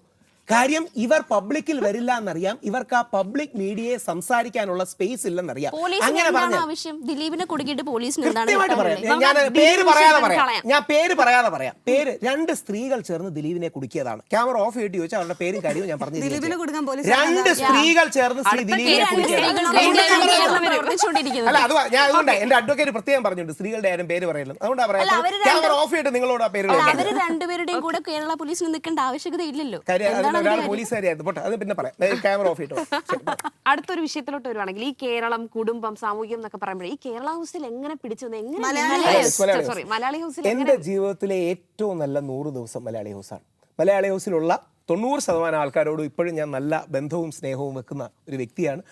എൻ്റെ ലൈഫിലെ 100 ഡേയ്സിന് വളരെ നല്ലതാണ്. ഇനി ഞാൻ നിങ്ങളോട് പറയാത്തൊരു കാര്യം കൂടെ പറയാം. അതായത് വെളി പറയാത്ത എന്താ, ദൈവമേ എന്തിനാ എനിക്ക് ഇത്രയും സൗന്ദര്യം തന്നത്? അവിടുത്തെ ഏറ്റവും നല്ല 2 സുഹൃത്തുക്കളായിരുന്നു റോസിനും സ്നേഹയും. ഞാൻ ലൈഫിൽ ആദ്യമായിട്ടാണ് മൊബൈൽ ഇല്ലാതെ, TV ഇല്ലാതെ, ലാപ്ടോപ്പ് ഇല്ലാതെ, പത്രവായന ഇല്ലാതെ, ഒന്നുമില്ലാതെ വളരെ റിലാക്സ്ഡ് ആയിട്ടൊരു 100 ദിവസം ജീവിച്ചത്. അതുകൊണ്ട് എനിക്ക് വളരെ സന്തോഷം. അവിടെ എന്ത് റിലാക്സേഷൻ ആയിരുന്നു കിട്ടിയത്? അത് എന്താ പറയുക, ഒരു ഡീടോക്സിഫിക്കേഷൻ. ഇതുവരെയുള്ളതിൽ ഏറ്റവും നല്ല ഡയലോഗ് അതായിരുന്നു. ഞാൻ പറയേണ്ടതായിരുന്നു, ഞാൻ പറഞ്ഞില്ല.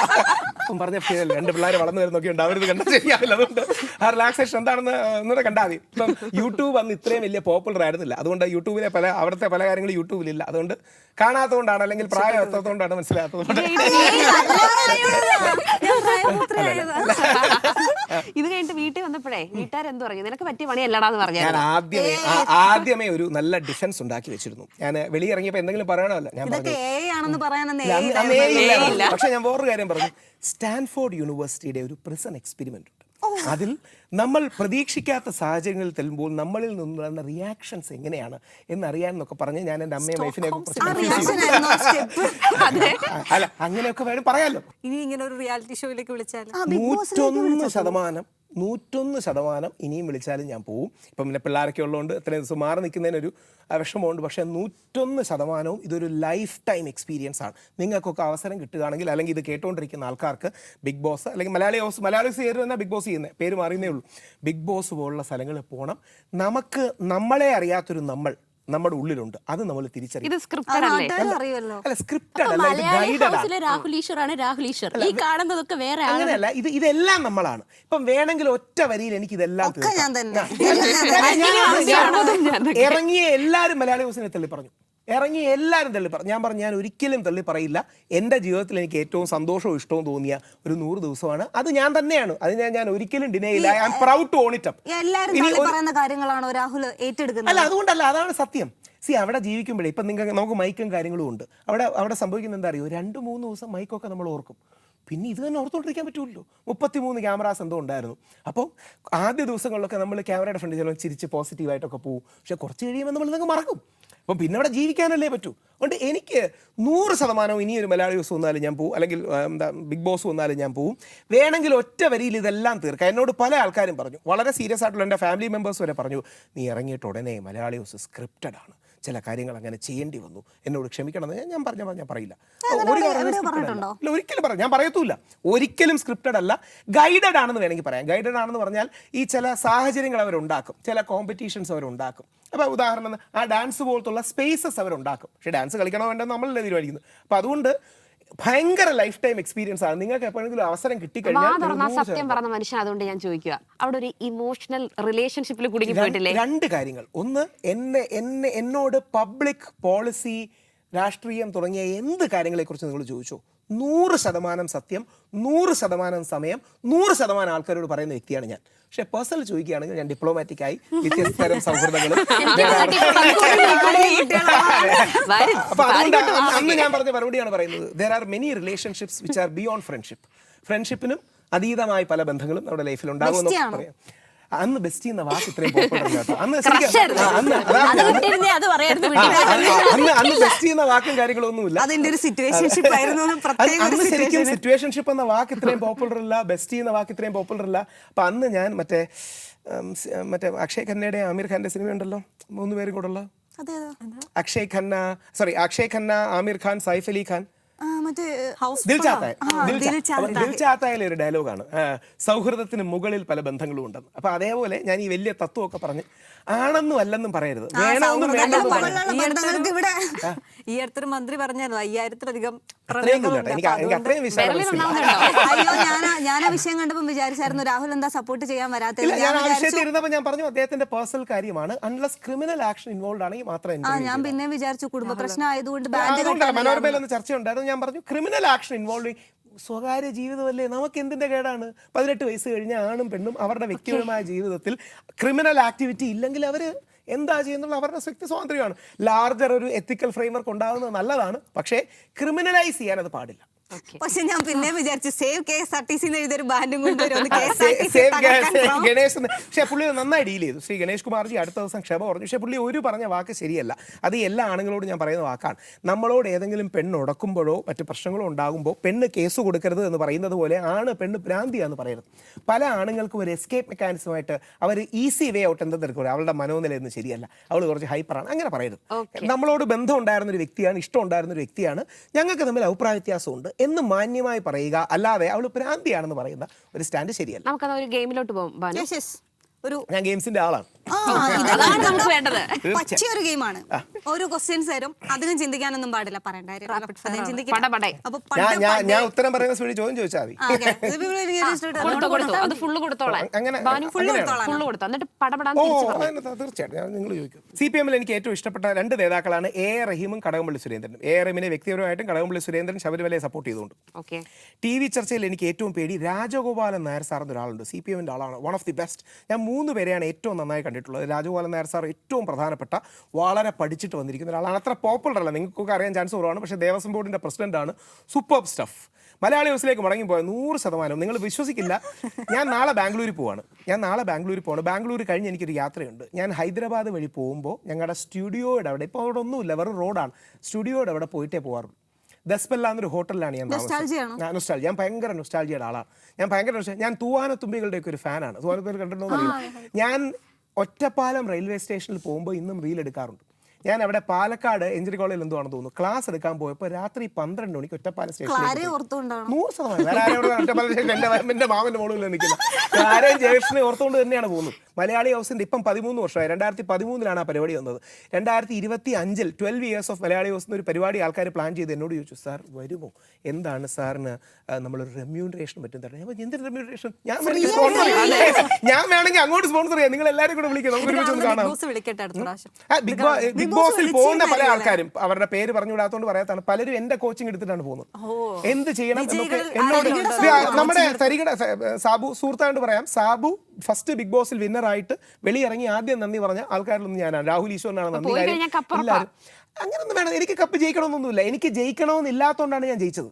അത് ഞാൻ ആലങ്കാരികമായി പറയുന്നതല്ല, എനിക്ക് ജയിക്കണമെന്നില്ലാത്തതുകൊണ്ടാണ് ഞാൻ ജയിച്ചത്. ഞാൻ ഒരു സ്ട്രാറ്റജിയും ചെയ്തില്ല. ഞാൻ വളരെ സന്തോഷത്തോടെ ജീവിക്കാൻ വേണ്ടിയല്ലായിരുന്നു പോയത്. ഞാൻ ജയിക്കാൻ വേണ്ടിയല്ല പോയത്. ഞാൻ ശരിക്കും ഞാൻ സത്യം വെറുതെ പറയുന്നതല്ല കേട്ടോ. അതിലെ വോട്ടിംഗ് പാറ്റേൺസ് ഉണ്ടെങ്കിൽ അറിയാം. ഇതൊന്നും ഞാൻ ഒരു സ്ട്രാറ്റജി ഇതിൽ പ്ലേ ചെയ്തിട്ടില്ല. I lived my life in Malayali house. എനിക്ക് നഷ്ടപ്പെട്ട കോളേജ്. അതെ, എനിക്ക് ഭയങ്കര സന്തോഷമുള്ളത്. എന്റെ വീട്ടിൽ സംസാരിക്കാൻ സമ്മതിക്കില്ല, അമ്മയ്ക്ക് ഇഷ്ടമല്ല. അന്നത്തെ പരിപാടി എനിക്ക് പാളിപ്പോയി. അന്നത്തെ പാളിപ്പോയി എന്ന് പറഞ്ഞാൽ എന്റെ കയ്യിൽ നിന്ന് പോയി മോനെ. അല്ല, അങ്ങനെയല്ല, ഒരു 90-95% ചർച്ചകൾ ഓക്കെയാണ്. പക്ഷേ രാവണൻ ബോട്ടിൽ കൊണ്ടുപോയെന്ന് പറഞ്ഞ പോലെ അങ്ങനെയൊന്നുമല്ല. രാവണൻ പണ്ട് ഏതെങ്കിലും ബോട്ട് എന്ന വാക്ക് ഉപയോഗിക്കുമ്പോഴേ ഇതിന് പ്രശ്നമുള്ളൂ. രാവണൻ സീതയെ കൊണ്ട് പറന്നു പോയതായിരിക്കില്ലല്ലോ. ഒന്നെങ്കിൽ ചങ്ങാടം, പഴയ കപ്പൽ, അങ്ങനെ കൊണ്ടുപോയി. അങ്ങനെയാണ്. നിങ്ങൾക്ക് തോന്നുന്നുണ്ടോ രാവണന് 10 തലയുണ്ടെന്ന്?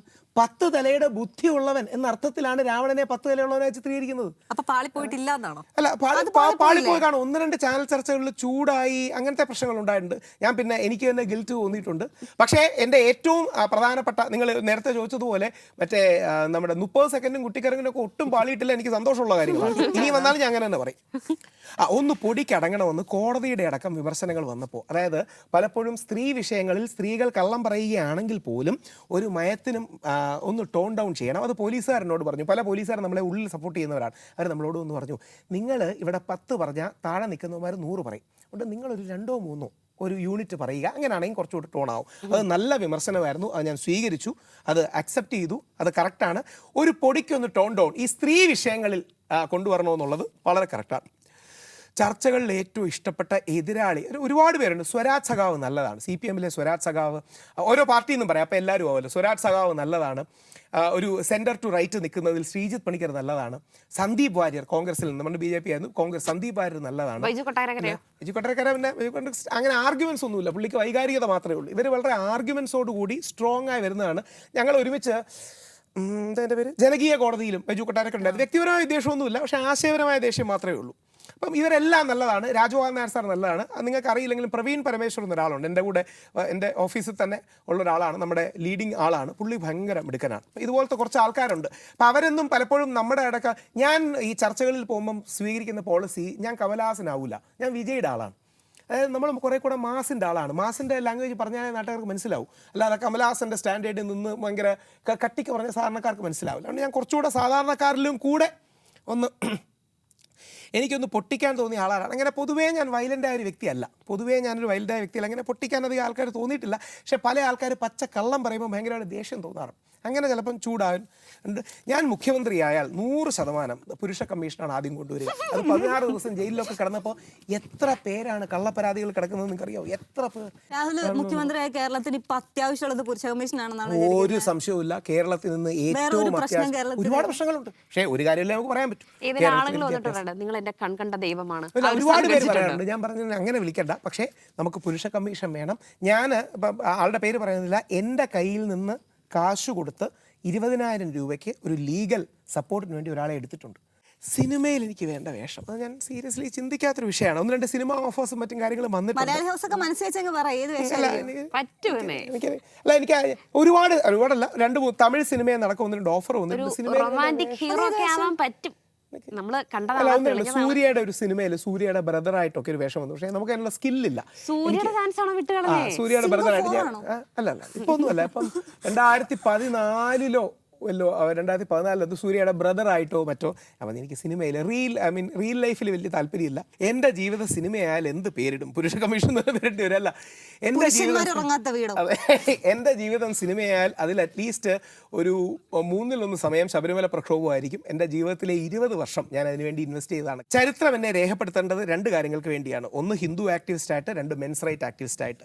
ഹിന്ദു ആക്ടിവിസ്റ്റിൻ്റെ ഭാഗമായി അയ്യപ്പ സംഭവങ്ങളും കാര്യങ്ങളും, പിന്നെ അതോടൊപ്പം ഹിന്ദു മുസ്ലിം ഐക്യത്തിൻ്റെ ആക്ടിവിസ്റ്റായിട്ട് ഞാൻ ഏറ്റവും മുമ്പോട്ട് വെക്കുന്ന 3 ആശയങ്ങൾ. 1 ഹിന്ദു ഐക്യം, 2 ഹിന്ദു മുസ്ലിം ക്രിസ്ത്യൻ ഐക്യം, 3 പുരുഷ കമ്മീഷൻ. ഇത് 3ഉമാണ് എൻ്റെ കോർ വാല്യൂസ്. ആ കോർ വാല്യൂസാണ് ചരിത്രം എന്നെ ഏർപ്പെടേണ്ടത്. ഇതിനൊന്നും പറയാൻ എനിക്ക് യാതൊരു മടിയില്ല. വളരെ സ്പീഡും. ചെറിയൊരു ടാസ്ക് കൂടെ. മെൻസ് കമ്മീഷനെ കുറിച്ച് രാഹുലിന് കംഫർട്ടബിൾ ആയിട്ടുള്ള ഏതെങ്കിലും ഒരു ഭാഷയിൽ, ഇപ്പം ഇംഗ്ലീഷ് മലയാളം അല്ലാതെ ഒരു ഭാഷയിൽ സംസാരിക്കാൻ 30 സെക്കൻഡ് തന്നാൽ 3 പോയിന്റ് ഹിന്ദി സംസാരിക്കാമല്ലോ. Time start time okay time starts now 35. करीब आधा घंटा हुआ है हमारा बातचीत शुरू करने के बाद. इस आधे घंटे में करीब 8 मर्द लोग ने सुसाइड किया है. अच्छा. हर एक 11 मिनट में एक औरत सुसाइड करता है. हर एक 4.5 मिनट्स या 5 मिनट में एक आदमी, एक मेल सुसाइड करता है. इसलिए हमें मेंस कमीशन चाहिए, चाहे वो हिंदी में हो, मलयालम में हो, इंग्लिश में हो, तमिल में हो, उसका कोई डिफरेंस नहीं. हमें हर एक राज्य में, हर एक देश में एक मेंस कमीशन की ज़रूरत है. इस मेंस कमीशन के लिए मैं लड़ूंगा. ഹരിറാം കൃഷ്ണ ജഗന്നാഥ പ്രേമാനന്ദ ഞാൻ ഒരുപാട് ഹിന്ദി ചാനൽ ചർച്ചയ്ക്ക് ഇരിക്കാറുണ്ട്. ഇവിടുത്തെ പക്ഷേ ഒരു കാര്യം കൂടെ, അതിനൊരു ഒരു കൗതുകം കൂടിയുണ്ട്. ഈ ഹിന്ദി ചാനൽ ചർച്ച ഇരിക്കുമ്പോൾ മലയാളത്തിന്റെ ഇംഗ്ലീഷിന്റെ അത്രയും ഫ്ലുവൻ്റ് അല്ല. അതുകൊണ്ട് ഞാൻ എഴുതി കൊണ്ടുപോയൊരു സാധനം ഉണ്ടാവും. ആദ്യത്തെ 3-4 വരി അവരെന്ത് ചോദിച്ചാലും ഞാൻ ഇതേ പറയും. തെലുങ്ക് വരില്ല, പാട്ടുകളൊക്കെ അറിയാം. അപ്പൊ അതുകൊണ്ട് അങ്ങനെ എനിക്കൊരു ഇതും പറ്റിയിട്ടുണ്ട്. അപ്പൊ അവരെന്ത് ചോദിച്ചാലും ഞാൻ എഴുതി കൊണ്ടുപോയതേ പറയും. പിന്നീട് ഈ ചാനൽ ചർച്ചകൾ, നിങ്ങളുടെ ഇതുപോലത്തെ പരിപാടിയിൽ പറ്റിയ രസകരമായ ഒരു കാര്യം പറയാം. ഞാൻ ഇതുപോലെ ചർച്ചയ്ക്ക് ചെന്നിരുന്നു.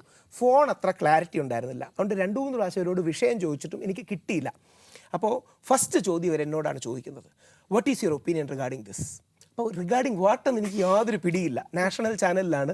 അപ്പോൾ ഞാനും വേറൊരാൾ മാത്രമേ ഉള്ളൂ. അപ്പോൾ എനിക്ക് ഒരു പിടിയില്ല. ഞാനപ്പോൾ അവിടെ this is good but there are some things you need to think about. അപ്പോൾ അവർ ചോദിച്ചു, ഈസ് ദിസ് ഗുഡ്? അപ്പോൾ എനിക്ക് മനസ്സിലായി എൻ്റെ പോയിന്റ് അതല്ല. ഞാൻ no this is not that good but there are some aspects. അപ്പോൾ ഒന്നും പറയാതെ 1.5 മിനിറ്റ് ഞാൻ തപ്പി. അതിനുശേഷമാണ് ഹിന്ദു എന്ന പത്രത്തിലെ എൻ റാം സാറായിരുന്നു അപ്പുറത്തിരിക്കുന്നത്. അപ്പോൾ അദ്ദേഹത്തോട് ചോദിച്ചു, ശരിക്കും ശങ്കരാചാര്യരുടെ അറസ്റ്റ് ആയിരുന്നു? ഞാൻ പറഞ്ഞു, no no no no this is not at all good, this is very bad. ഞാൻ അറിഞ്ഞില്ലാത്തതുകൊണ്ടാണ്. അങ്ങനെയാണ് നമ്മുടെ EP ജയരാജനെ മറ്റേ മുഹമ്മദ് അലി മരിച്ചു എന്ന് പറഞ്ഞൊരു വിഷയം നിങ്ങൾ കണ്ടു കാണും. ഇത് പലപ്പോഴും സംഭവിക്കുന്നതാണ്. നമുക്ക് ഈ ചാനലിൽ നിന്ന് ആൾക്കാരെ വിളിക്കുമ്പോൾ അവരെ വിഷമിപ്പിക്കേണ്ട, അവരെ വെറുപ്പിക്കേണ്ട, വീണ്ടും കാണാനുള്ളല്ലേ എന്ന് പറഞ്ഞ് എടുക്കുന്നതാണ്. EP ജയരാജൻ സഖാവിനെ അതുപോലെ ആരോ വിളിച്ച് പറഞ്ഞു മുഹമ്മദ് അലി മരിച്ചു എന്ന്. കണക്ട് ചെയ്തോട്ടെ സാറെന്ന് പറഞ്ഞു. കണക്ട് ചെയ്തോളാൻ പറഞ്ഞു. ഞാൻ കേട്ടിട്ടുണ്ടോ? അത് കേൾക്കേണ്ടതാണ്. മുഹമ്മദ് അലി കേരളത്തിൻ്റെ കായിക ഭാവിക്ക് വലിയ സംഭാവന നൽകിയാണ്. പുള്ളിക്ക് നമ്മൾ 21 ഗൺ സല്യൂട്ട് കൊടുക്കും. അവൻ്റെ ഭാര്യയ്ക്കും വേണമെങ്കിൽ ജോലി കൊടുക്കാൻ തയ്യാറാണ്. ഇത് പറ്റിപ്പോകുന്നതാണ്. അത് മനോരമയിലായിരുന്നു. പക്ഷേ ആ മനോരമയിലെ ആൾ മര്യാദക്കാരനായതുകൊണ്ട് അപ്പം കട്ട് ചെയ്തു. ഇല്ലെങ്കിലേ നമുക്കെങ്ങനെ അറിയും? ഈ പുരുഷന്മാരും സ്ത്രീകളും ആത്മഹത്യ നിനക്ക് പറഞ്ഞു. അപ്പോൾ ഈ ആത്മഹത്യ ചെയ്യാനുള്ള, അല്ലെങ്കിൽ ഇത്രയധികം പുരുഷന്മാരെ ആത്മഹത്യ ചെയ്യാനുള്ള ഒരു കാരണം എന്തായിരിക്കും? 3 കാരണങ്ങളാണ്. ഏറ്റവും പ്രധാനം സാമ്പത്തികം, കുടുംബം, വ്യാജ പരാതികൾ. ഈ 3 റീസൺസാണ് പൊതുവെ കൂടുതലുള്ളത്. കേരളത്തിലെ ആത്മഹത്യകളെടുത്താൽ 70 to 75% ആത്മഹത്യകളും പുരുഷന്മാരാണ്. 20-25% മാത്രമേ സ്ത്രീകൾക്കുള്ളൂ. പിന്നെ 2, നിങ്ങൾക്കില്ലാത്ത ഞങ്ങൾക്ക് ജനിച്ചു വരുമ്പോൾ ഏറ്റവും വലിയ പ്രശ്നം, ചെറിയ പ്രായം തൊട്ടേ നീ കരയരുത്, നീ വിഷമിക്കരുത്, നീ പെണ്ണല്ല, നീ ആണാണ്, അതുകൊണ്ട് നീ ഇങ്ങനെ മോങ്ങരുത് തുടങ്ങിയ കാര്യങ്ങൾ പറയും. ഇതുകൊണ്ട് ഞങ്ങളുടെ വേദന, വിഷമം ഉള്ളിൽ സപ്രസ് ചെയ്ത് വരും. ഇത് വലുതാകുമ്പോൾ പലപ്പോഴും ഭാര്യയോടോ അല്ലെങ്കിൽ പരിചയപ്പെടുന്ന സുഹൃത്തിനോടോ അഗ്രഷനായിട്ട് മാറുകയും ചെയ്യും. ഈ വളർത്തൽ ഞങ്ങളിൽ തെറ്റാണ്. ആൺകുട്ടി കരയുന്നത് എൻ്റെ പ്രശ്നം എന്താ അറിയാമോ? അങ്ങനെ അടി, നമ്മുടെ മനസ്സിലിരിക്കുന്ന വേദന അടികൊണ്ട് കൂടുതൽ താഴെപ്പോത്തല്ലേ ഉള്ളൂ. അങ്ങനല്ല, 2 കാര്യങ്ങളാണ്. Sadness changes in to anger and anger is when suppressed in to anger. നിങ്ങൾ പെൺകുട്ടികളെ ഓർത്താൽ മതി. നമ്മൾ ദേഷ്യം പലപ്പോഴും സപ്രസ് ചെയ്യുമ്പോൾ സാഡ്നെസ് ആയി മാറും. സാഡ്നെസ് പലപ്പോഴും സപ്രസ് ചെയ്യുമ്പോൾ ദേഷ്യമായി മാറും. സാഡ്നെസ്സും ആങ്കറും തമ്മിലുള്ള ഒരു സൈക്കോളജിക്കൽ റിലേഷൻ അങ്ങനെയാണ്. അതുകൊണ്ട് ആണുങ്ങൾ ചെറിയ പ്രായത്തിൽ എന്ത് ചെയ്യണം? നമുക്ക് കരയാൻ തോന്നിയാൽ യാതൊരു മോശവുമില്ല. ഈ ആൺപിള്ളേര് കരയരുതെന്നൊക്കെ ഉണ്ടാക്കിയത് ആരാണ്? നമ്മുടെ സൊസൈറ്റിയുടെ തെറ്റായ അപ്ബ്രിങ്ങിങ് ആണ്. നമ്മുടെ ചരിത്രത്തിലുണ്ടായ തെറ്റായ പാട്രിയാർക്കൽ സൊസൈറ്റിയുടെ സെറ്റപ്പാണെന്ന് എപ്പോഴും തോന്നിയിട്ടുണ്ട്. അത് പാട്രിയാർക്കൽ മാത്രമല്ല, അതിപ്പം പാട്രിയാർക്കി ഒരു ഈസി ടാർഗറ്റ് ആയതുകൊണ്ട് എല്ലാം പാട്രിയാർക്കി എന്ന് പറയുന്നതാണ്. നമ്മുടെ സമൂഹത്തിൽ ആൺ പെൺ ബ്രെയിനുകൾക്ക് വ്യത്യാസമുണ്ട്, ഒരു സംശയവുമില്ല. അത് മെഡിക്കൽ സ്റ്റഡീസിൽ പ്രൂവ്ഡ് ആണ്. സ്ത്രീയുടെയും പുരുഷൻ്റെയും ശരീരം വ്യത്യാസപ്പെട്ടിരിക്കുന്നത് പോലെ സ്ത്രീയുടെയും പുരുഷൻ്റെയും ബ്രെയിൻ വ്യത്യാസപ്പെട്ടിരിക്കുന്നുണ്ട്. എന്നാൽ better rearing practices, better upbringing practices വേണം. അതിൻ്റെ ഭാഗമായിട്ടാണ് പെൺകുട്ടി ഒരുപാട് ഒച്ചത്തിൽ ചിരിക്കരുത്, നീ അത് ചെയ്യരുത്, ഇത് ചെയ്യരുത്, അങ്ങനെയല്ല. There should be A moderation. അങ്ങനെ നമ്മുടെ സമൂഹത്തിൽ പറയാറില്ലേ?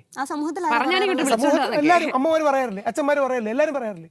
നമ്മുടെ സമൂഹത്തിൽ ആണുങ്ങൾ മാത്രമാണ് അത് പറയുന്നത്. പലപ്പോഴും സ്ത്രീകളല്ലേ കൂടുതൽ എൻഫോഴ്സ് ചെയ്യുന്നത്. അപ്പം നമുക്ക് വേണ്ടത് എന്താ? അത് കുറച്ചൊന്ന് മാറ്റണം. സ്ത്രീകൾക്ക് അത് എൻഫോഴ്സ് ചെയ്യേണ്ട വരുമല്ലോ. ഒരു സെർട്ടൈൻ വേയിൽ ആക്സെപ്റ്റൻസ് കിട്ടാൻ വേണ്ടിയിട്ട് സ്ത്രീകളോട് അങ്ങനെ ബിഹേവ് ചെയ്യണം എന്ന് പറയുന്നത് ആരായിരിക്കും? അതിന് 2 റീസൺസ് ആണ്. ആ റീസൺ കൂടെ അറിഞ്ഞാലേ പറ്റൂ. അതായത് 2 റീസൺസ് ആണ്. എന്തുകൊണ്ടാണ് ഇത് 2 ഉള്ളൂ? 2 റീസൺസ്. ഒന്ന്, പലപ്പോഴും പെൺകുട്ടികൾക്ക് മനസ്സിലാകാത്തൊരു പോയിന്റ് നിങ്ങളോട് പറഞ്ഞുതരാം. നിങ്ങൾക്ക് നല്ല വിശ്വാസമുള്ള നിങ്ങളുടെ ഫ്രണ്ട്സോ ബെസ്റ്റീസോ അല്ലെങ്കിൽ ബോയ് ഫ്രണ്ട്സോ സഹോദരങ്ങളോ ഉണ്ടെങ്കിൽ ചോദിച്ചാൽ നിങ്ങൾക്ക് കൃത്യമായിട്ട് പറഞ്ഞുതരും. സ്ത്രീയുടെയും പുരുഷൻ്റെയും സെക്ഷുവാലിറ്റി വ്യത്യാസമാണ്. അതായത് ആണിൻ്റെ സെക്ഷുവാലിറ്റി പ്രൈമറി വിഷ്വലാണ്, നോൺ പേഴ്സണലാണ്. നേരെ തിരിച്ച് പെൺകുട്ടിയുടെ ലൈംഗികത കുറേ കൂടെ പേഴ്സണലൈസ്ഡ് ആണ്, കുറേ കൂടെ കോണ്ടെക്ച്വലൈസ്ഡ് ആണ്. ഇതുകൊണ്ടാണ് അതായത് ആണുങ്ങൾ കൂടുതൽ കൺസ്യൂം ചെയ്യുന്നത് പോണോഗ്രഫി ആകുമ്പോൾ പെൺകുട്ടികൾ കൂടുതൽ കൺസ്യൂം ചെയ്യുന്നത് ഇറോട്ടിക്കാന്ന് പറയാറുണ്ട്. എന്ന് പറഞ്ഞാൽ പെൺകുട്ടി ബന്ധം, ലൈംഗികത, ഇഷ്ടം, സ്നേഹം, പ്രണയം ഇതെല്ലാം കൂടെ മിക്സ് ചെയ്തിരിക്കുന്നതാണ്. എന്നാൽ ആൺകുട്ടിക്ക് അങ്ങനെ ആകണമെന്നില്ല. എന്ത് ചെയ്യാൻ പറ്റും? അങ്ങനെയല്ല. ഇനി അങ്ങനെയല്ല എന്ന് ഏതെങ്കിലും പയ്യൻ നിങ്ങളോട് പറയുന്നെങ്കിൽ നിങ്ങളോട് കള്ളം പറയാമെന്ന് ഉറപ്പിച്ചോണം. അതുകൊണ്ടാണ് പയ്യന്മാർ പറയുന്നത്, കുറച്ച് അവനോടൊന്ന് ഡിസ്റ്റൻസ് പാലിച്ചു, ആടാ അവന്റെ ആ ഇത് ശരിയല്ല. പുരുഷന്മാര് പ്രശ്നക്കാരാണെന്നാണ് പുരുഷന്റെ ലൈംഗികത അടിസ്ഥാനപരമായി വിവിഡും വൈൽഡുമാണ്. എനിക്കൊന്നും ചെയ്യാൻ പറ്റില്ല, അങ്ങനെയാണ് പ്രകൃതി അത് ഉണ്ടാക്കിയിരിക്കുന്നത്. കൺട്രോൾ ചെയ്യാൻ അത് പറ്റില്ല. കൺട്രോൾ ചെയ്യണം, അല്ല ആരും പറയുന്നില്ല, അത് കൺട്രോൾ ചെയ്യണം. ആണിന്റെ ലൈംഗികത വ്യക്തിയാധിഷ്ഠിതമല്ല. അതുകൊണ്ടാണ് നിങ്ങൾ പലപ്പോഴും കേൾക്കുന്നത് പട്ടാളക്കാർ എവിടെങ്കിലും കയറി ആക്രമിച്ചാൽ പട്ടാളക്കാർ ആ നാട്ടിലെ സ്ത്രീകളെ റേപ്പ് ചെയ്യുന്നൊക്കെ. അതൊരു അഗ്രഷന്റെ ഫോമാണ്. എപ്പോഴെങ്കിലും തിരിച്ചു കേട്ടിട്ടുണ്ടോ? അത് പുരുഷനോട് ദേഷ്യം ഫോമാണ് ആക്ച്വലി അതോറിറ്റി എടുക്കലേ. ഒരു സ്ത്രീയുടെ മേലെ എനിക്ക് അതോറിറ്റി ഉണ്ട് എന്ന് ചിന്തിക്കുന്നത് അതോറിറ്റിയെക്കാട്ടി കൂടുതൽ സെക്ഷുവൽ അഗ്രഷനും പെർവേർഷനുമാണ്. അത് സെക്ഷുവൽ അത് തെറ്റാണ്, തെറ്റല്ലെന്ന് ആര് പറയുന്നു? അഗ്രഷൻ എന്നൊക്കെ ഒരു ഓമന പേരിട്ട് അത് ഒതുക്കി കളയല്ലേ? അത് തെറ്റാണല്ലെന്ന് ആര് പറയുന്നു? ആ സാധനം ചേഞ്ച് ചെയ്യണം. മിയർലി ബയോളജിക്കൽ ആണെന്നും അതിനുവേണ്ടി പുരുഷന്മാർക്ക് മുഴുവൻ ട്രെയിനിങ് കൊടുക്കണമെന്നും മിയർലി ബയോളജിക്കൽ അല്ല, ഇതൊരു ഫാക്റ്റാണ്. സി, ഈ ഫാക്റ്റിനെ ഞാൻ ഉണ്ടാക്കിയതല്ല. നമ്മുടെ ബ്രെയിനുകൾ കൺസ്യൂം ചെയ്യുന്ന രീതിയിൽ 80%, ഞാൻ ഒരു കണക്ക് പറയാം, 80 എന്നൊരു റെഫറൻസ് സ്റ്റഡി ഇല്ല, പക്ഷേ ജനറലി ഇപ്പം ഞാൻ ഇതിൻ്റെ സോഴ്സ് പറയുകയാണെങ്കിൽ ലുവാൻ ബ്രിസൻഡൈൻ ഫീമെയിൽ ബ്രെയിൻ പോലുള്ള പുസ്തകങ്ങളിലുണ്ട്. 80% പുരുഷൻ്റെ ലൈംഗികത വൈഡും വൈൽഡും, 20% പേഴ്സണലൈസ്ഡുമാണ്. പെൺകുട്ടിയുടെ നേരെ തിരിച്ചാണ്. അതായത് ഇതൊരു ഫാക്റ്റാണ്. എനിക്ക് എന്ത് ചെയ്യാൻ പറ്റും? ഇപ്പൊ നമുക്ക് ഏതെങ്കിലും ഒരു പർട്ടിക്കുലർ വിഷയം വരുമ്പോൾ അതിൽ നമുക്ക് ഏത് പക്ഷത്ത് നിൽക്കണമെന്ന് കൺഫ്യൂഷൻ ഉണ്ടെങ്കിൽ രാഹുൽ ഈശ്വർ ഏത് പക്ഷത്താണെന്ന് നോക്കിയാൽ മതി. അതിന്റെ ഓപ്പോസിറ്റ് ആയിരിക്കും ശരിയെന്നൊരു അഭിപ്രായം. അങ്ങനെ അഭിപ്രായമുണ്ട്. എന്നാൽ ആ രാഹുൽ ഈശ്വറിന്റെ പക്ഷം വർഷങ്ങൾക്ക് ശേഷം ശരിയാണെന്ന് തെളിയുകയും ചെയ്യും. അങ്ങനെ അതാണ് ശ്രീ ദിലീപിന്റെ കേസ്, അതാണ് രാഹുൽ മാങ്കൂട്ടത്തിന്റെ കേസ്, അതാണ് ശബരിമല കേസ്. വന്നിട്ടില്ല കേട്ടോ. തെളിഞ്ഞിട്ടില്ലേ? രാഹുൽ മാങ്കൂട്ടത്തിൽ ഇന്നസെന്റ് ആണെന്ന് എവിടെയും പ്രൂവ് ചെയ്തിട്ടില്ല. ദിലീപ് ഇന്നസെന്റ് ആണെന്ന് പ്രൂവ് ചെയ്തിട്ടില്ലേ? ഉണ്ടോ? ഇല്ലേ? ഇപ്പോഴും എതിരഭിപ്രായമല്ലേ? കുറച്ചുകൂടെ മോശമായിട്ട് പറയുന്നത് ഞാൻ പറയുന്നില്ല. കോടതിയുടെ വിധിക്ക് ശേഷം എതിരഭിപ്രായം ഉണ്ടെങ്കിൽ ഇംഗ്ലീഷിലുള്ള പ്രയോഗം ഉണ്ട്, ഞാൻ പറയുന്നില്ല, വീട്ടിൽ കൊണ്ടുവച്ചാൽ പള്ളി പോയി പറഞ്ഞാൽ തീർന്നില്ല. ഇനി അടുത്ത ചോദ്യം രാഹുൽ മാങ്കൂട്ടത്തിന്റെ ചോദ്യങ്ങൾ ഉത്തരം പറഞ്ഞേ പോകും. രാഹുൽ മാങ്കൂട്ടത്തിന്റെ വിധിയിൽ ഹൈക്കോടതിയുടെ വിധി എന്താ? പരസ്പര സമ്മതത്തോടെ ഇവർ ഇഷ്ടത്തോടെ ചെയ്തു എന്നല്ലേ? 3-4 കേസ് ഉണ്ട് കേട്ടോ. ആ 3-4 കേസിലെ ഇതല്ലേ വിധി? അല്ല പിന്നെന്താ വിധി?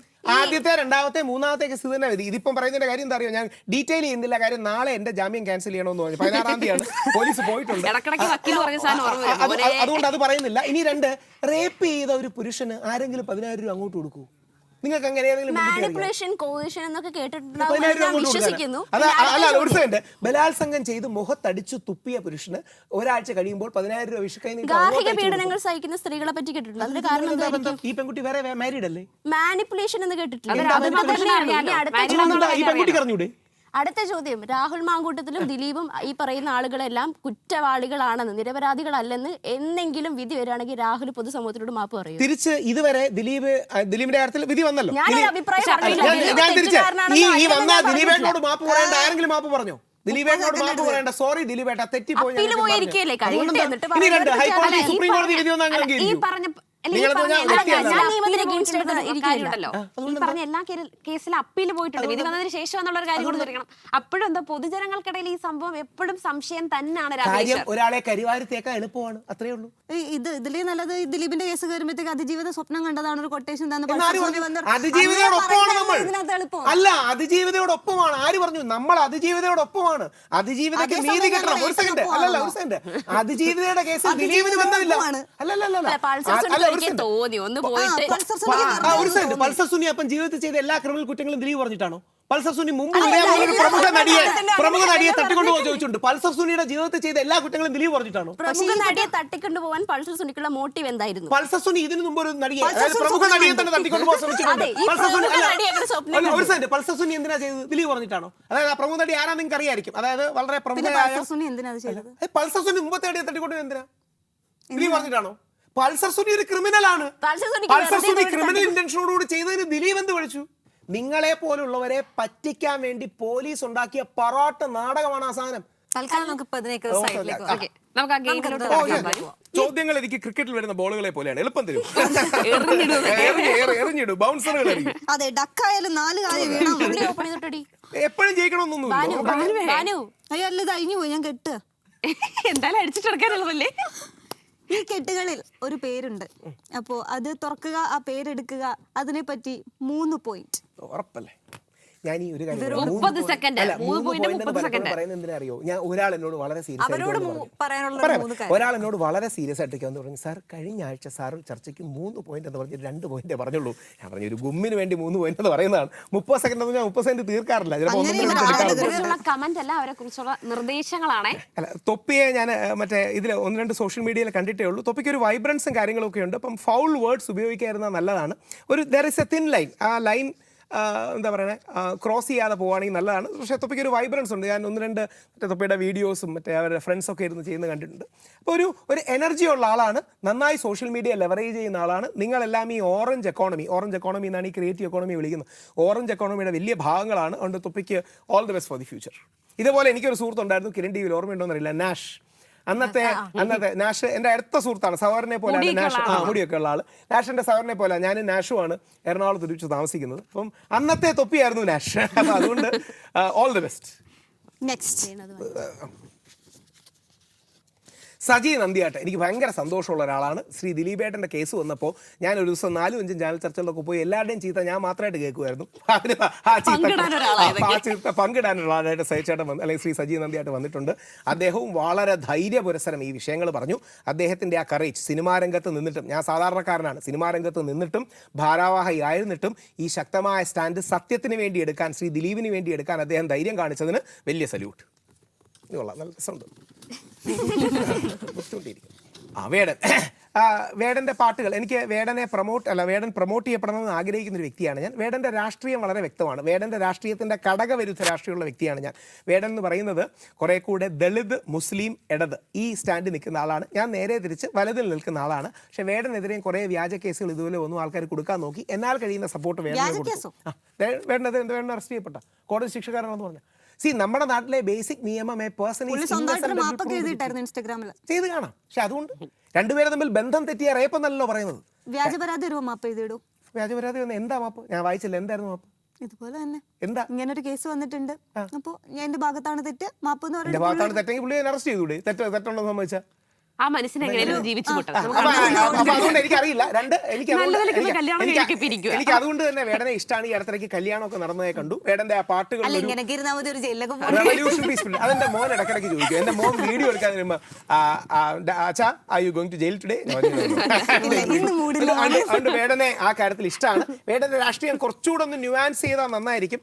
കാശ്മീരി പണ്ഡിറ്റുകളുടെ വിഷയമൊക്കെ കൂടെ വേടനൊന്ന് മെൻഷൻ ചെയ്താൽ നന്നായിരിക്കും എന്നൊരു അഭിപ്രായം. അല്ല, അങ്ങനെയല്ല, കുറച്ചുകൂടെ സെന്റർ ആണോ? ഈ സെൻറ്റർ ലെഫ്റ്റും റൈറ്റും അല്ലാതൊരു സെൻറ്റർ ഉണ്ടല്ലോ. സെൻറ്റർ റൈറ്റോ സെൻറ്റർ ലെഫ്റ്റോ ആകുക എന്നുള്ളതാണ് എനിക്ക് ഭയങ്കര ഇഷ്ടമുള്ള, ഞാൻ ജീവിതത്തിൽ നേരിട്ട് കണ്ട ഏറ്റവും നല്ല മനുഷ്യരിൽ ഒന്നാണ് ശ്രീ സുരേഷ് ഗോപി. ആൾ വളരെ പാവമാണ്. വളരെ പാവം എന്ന് പറഞ്ഞാൽ മനസ്സിൽ വരുന്ന അതേപോലെ പറയും. ഇപ്പോഴും പുള്ളിയുടെ ഉള്ളിൽ ഒരു ഭരചന്ദ്രൻ IPS ഉണ്ട്. അത് അദ്ദേഹത്തിൻ്റെ നന്മ കൂടിയാണ്. അതായത് വളരെ സത്യസന്ധമായി മതസൗഹാർദ്ദത്തോടെ പ്രവർത്തിക്കുന്ന, എന്നാൽ ഇമോഷണലി ഈ കാര്യങ്ങൾ പറയുന്ന ഒരു വ്യക്തിയാണ്. പലരും അദ്ദേഹത്തെ തെറ്റിദ്ധരിച്ചിട്ടുണ്ട്. അങ്ങനെയല്ല, തൃശ്ശൂരുകാർ. എനിക്ക് ചിന്തിക്കാതെ പറയാൻ കഴിയുന്ന എന്താ അറിയോ? അത് മനസ്സിൽ ആഴത്തിൽ പതിഞ്ഞു പോയ ഇതാണ്. നാഗചേച്ചി ആരാണ്? ഒരു ആൾദൈവം ടൈപ്പിലിരിക്കുന്ന കുറെ അയ്യോ, എനിക്കറിയില്ല. നിന്നെ ഞാൻ ആ ഡയലോഗ് പോപ്പുലർ ആയിരിക്കും കേട്ടോ. ഐം സോറി, എനിക്കത് അറിയാത്തതുകൊണ്ട്. പക്ഷേ ഞാൻ ചെക്ക് ചെയ്യാം യൂട്യൂബിലൊക്കെ. ബാബുസ്വാമി പാവ. ആ സാറ് കേട്ടിട്ടില്ല? സോഷ്യൽ മീഡിയയുടെ ആ ഭാഗത്തേക്ക് ഞാൻ പോവാറില്ല. കുറച്ച് മുമ്പ് പൂജയുടെ കാര്യം പറഞ്ഞു. അപ്പം പൂജയിലൊക്കെ ചെല്ലുമ്പോൾ വെറുതെ ഇങ്ങനെ സ്വാഗതം പറയുവാണോ അതോ ശരിക്കും എല്ലാം അറിയാവോ? അല്ല, കുറെയൊക്കെ പഠിച്ചിട്ടുണ്ട്. പക്ഷെ ഞാൻ ചെറിയ പ്രായത്തിൽ വേദാന്തമാണ് ഞങ്ങളെ ചെറിയ പ്രായത്തിൽ പഠിപ്പിക്കുന്നത്. അതായത് 2 ധാരയുണ്ട് ഈ ഹിന്ദു വിശ്വാസങ്ങൾക്കിടയിൽ. ഒന്ന് ഈ പൂജ, പ്രാർത്ഥന, ആഗമങ്ങൾ തുടങ്ങിയ കാര്യങ്ങൾ. 2 വേദം, ഫിലോസഫി പോലുള്ള കാര്യങ്ങളാണ്. അല്ലെങ്കിൽ വേദാന്തം, ഫിലോസഫി പോലുള്ള കാര്യങ്ങളാണ്. ഞാൻ കൂടുതൽ പഠിച്ചത് വേദാന്തമൊക്കെയാണ്. 2-3 പുസ്തകങ്ങൾ എഴുതിയിട്ടുണ്ട്. എല്ലാം വേദാന്തത്തെ ബേസ് ചെയ്താണ്, ഉപനിഷത്തുകളെ ബേസ് ചെയ്താണ്. കുറച്ചൊക്കെ പഠിച്ചിട്ടുണ്ട്. പക്ഷേ കൂടുതലും വേദാന്തവും ഫിലോസഫിയാണ് ഇഷ്ടം. രാഹുലേട്ടാ, അതേപോലെ തന്നെ അന്ന് പോലീസ് പിടിക്കാൻ വന്നപ്പോഴേ പോലീസ് വന്നിട്ടുണ്ട്, ഞാൻ ലാപ്ടോപ്പ് ഒളിപ്പിച്ച് വെക്കാന്ന് പറഞ്ഞിട്ട് വൈകിട്ട് അപ്ലോഡ് ചെയ്തിട്ട് വീണ്ടും പോലീസിനെ കൊണ്ടുവന്നില്ലേ? ഇതൊരു തന്ത്രല്ലേ? അതിന്റെ ഒരു കാര്യമുണ്ട്. കഴിഞ്ഞ പ്രാവശ്യം ഒരു ബന്ധവും ഇല്ലാതെ പോലീസുകാർ വീട്ടിൽ വന്ന് ശബരിമല പ്രക്ഷോഭത്തിൽ ലാപ്ടോപ്പ് എടുത്തുകൊണ്ട് പോയി. എനിക്കത് കിട്ടാൻ 6-7 മാസം കഴിഞ്ഞു. അപ്പോൾ ആ ലാപ്ടോപ്പ് ഉണ്ടെന്ന് രേഖപ്പെടുത്തണമായിരുന്നു. അതുകൊണ്ടാണ് ഞാൻ ചെയ്തത്. അതായത് എൻ്റെ കയ്യിൽ നിന്ന് ലാപ്ടോപ്പ് ഉണ്ട്. പിന്നീട് ആ ലാപ്ടോപ്പ് കിട്ടാൻ ഒരുപാട് ബുദ്ധിമുട്ടി. കിട്ടിയപ്പോൾ സ്ക്രീനും പൊട്ടി. 44,000 രൂപ എൻ്റെ കയ്യിൽ നിന്ന് പോയി. കിട്ടിയപ്പോൾ അത് കുറെ ഒരു ബന്ധവുമില്ല. അതായത് ഈ അല്ല, ഈ പോലീസിന് ഒളിപ്പിച്ചു വെച്ച സ്ഥലം വീഡിയോയിൽ തന്നെ കാണിച്ചത് ഹെഡ്ലൈൻ അതാണെന്നറിയാം. രാഹുൽ ഈശ്വർ ഒളിപ്പിച്ചു വെച്ച ലാപ്ടോപ്പ് കണ്ടെത്തി എന്നുള്ള ഹെഡ്ലൈന് വേണ്ടിയല്ലേ ഇത്? അങ്ങനെയല്ല. ഞാൻ കുറച്ചുകൂടി എനിക്ക് ആ ലാപ്ടോപ്പ് വളരെ ആവശ്യമാണ്. കാര്യം ഓഫീസിന്റെ ലാപ്ടോപ്പാണ്. ഇപ്പോഴും തിരിച്ച് കിട്ടിയിട്ടില്ല. അടുത്ത ആഴ്ച വല്ലതും ഒന്ന് മൂവ് ചെയ്യണം. അതുകൊണ്ട് ആ ലാപ്ടോപ്പ് കഴിഞ്ഞ തവണ പോയതിന്റെ ദുരനുഭവമായിരുന്നു എന്റെ മനസ്സിൽ പ്രധാനമായിട്ടുള്ളത്. അല്ല, യൂട്യൂബിൽ ഭയങ്കര കൺസിസ്റ്റന്റ് ആയിട്ടുള്ള ഒരാളാണല്ലോ.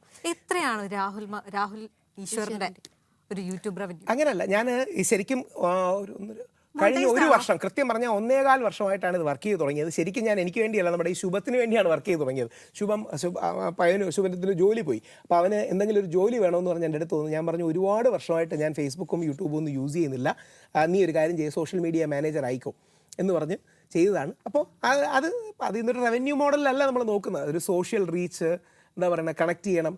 അങ്ങനെ എനിക്ക് സന്തോഷം തോന്നിയത് 1-2 പ്രമുഖ ചാനലുകളൊക്കെ ഞാൻ വീട്ടിൽ ഇരുന്ന് യൂട്യൂബ് വീഡിയോസ് എടുത്ത് വാർത്തയൊക്കെ ചെയ്യുന്നത് കണ്ടപ്പോൾ നമുക്ക് തോന്നി അത് കൊള്ളാം. ഇതിന് റീച്ചാണ് പ്രധാനം, അതിന് റവന്യൂ അല്ല പ്രധാനം. റീച്ച്, ഇമ്പാക്റ്റ് പോലുള്ള കാര്യങ്ങൾ. ഇൻസ്റ്റയിൽ ഒരു പോസ്റ്റ് ഉണ്ടായിരുന്നല്ലോ, കുറെ വാക്കി ടോക്കി ഒക്കെ വെച്ചിട്ട്. ഇപ്പോഴും അതൊക്കെ കയ്യിലുണ്ട്. എൻ്റെ വാക്കി ടോക്കി പോലീസുകാർ എടുത്തുകൊണ്ട് പോയി. കാര്യം അവരുടെ കയ്യിരിക്കുന്നതിനൊക്കെ ഡെഡ് വൺസ് വാക്കി ടോക്കി ആയിരുന്നു. ഞാൻ പറഞ്ഞു, സാർ വേണമെങ്കിൽ ഉപയോഗിച്ചോ, തിരിച്ചു കിട്ടാൻ ഭയങ്കര ബുദ്ധിമുട്ടാണ്. ഇതിന്റെ പ്രശ്നം എന്താ അറിയോ, തിരിച്ചു കിട്ടാനേ പോലീസുകാർ എന്തെങ്കിലുമൊക്കെ പറഞ്ഞ് വീണ്ടും ഡിലേ ആക്കും. Process is the punishment. മെനക്കെടുത്താണ് പ്രധാന പണി.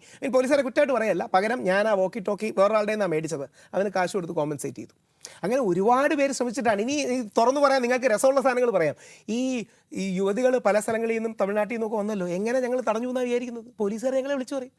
വേറെ എങ്ങനെ തടഞ്ഞു ഞങ്ങൾ വിചാരിക്കും? നമുക്ക് സ്വന്തമായിട്ട് ഇന്റലിജൻസ് ഇൻഫർമേഷൻ എന്തെങ്കിലും ഉണ്ടോ?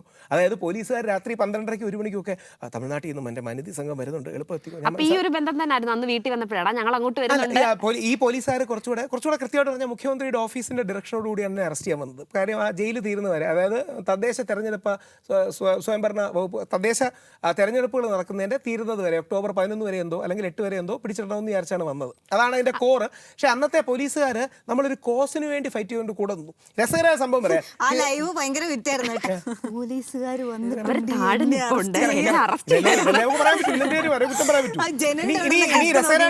പോലീസുകാർ ഇപ്പോഴത്തെ അല്ല, പോലീസുകാർ 2018 ആദ്യ പ്രക്ഷോഭം വിളിച്ചപ്പോൾ ഞങ്ങൾ തിരുവനന്തപുരത്ത് ഒന്നുണ്ടോന്ന് അറിയില്ല, OTC ഹനുമാൻ ടെമ്പിൾ ഉണ്ട്, നമ്മുടെ നിയമസഭയുടെ തൊട്ടിപ്പുറത്തിരിക്കുന്ന ടെമ്പിൾ. അവിടെയാണ് നമ്മൾ ഈ നാമജപം മറ്റും വെച്ചത്.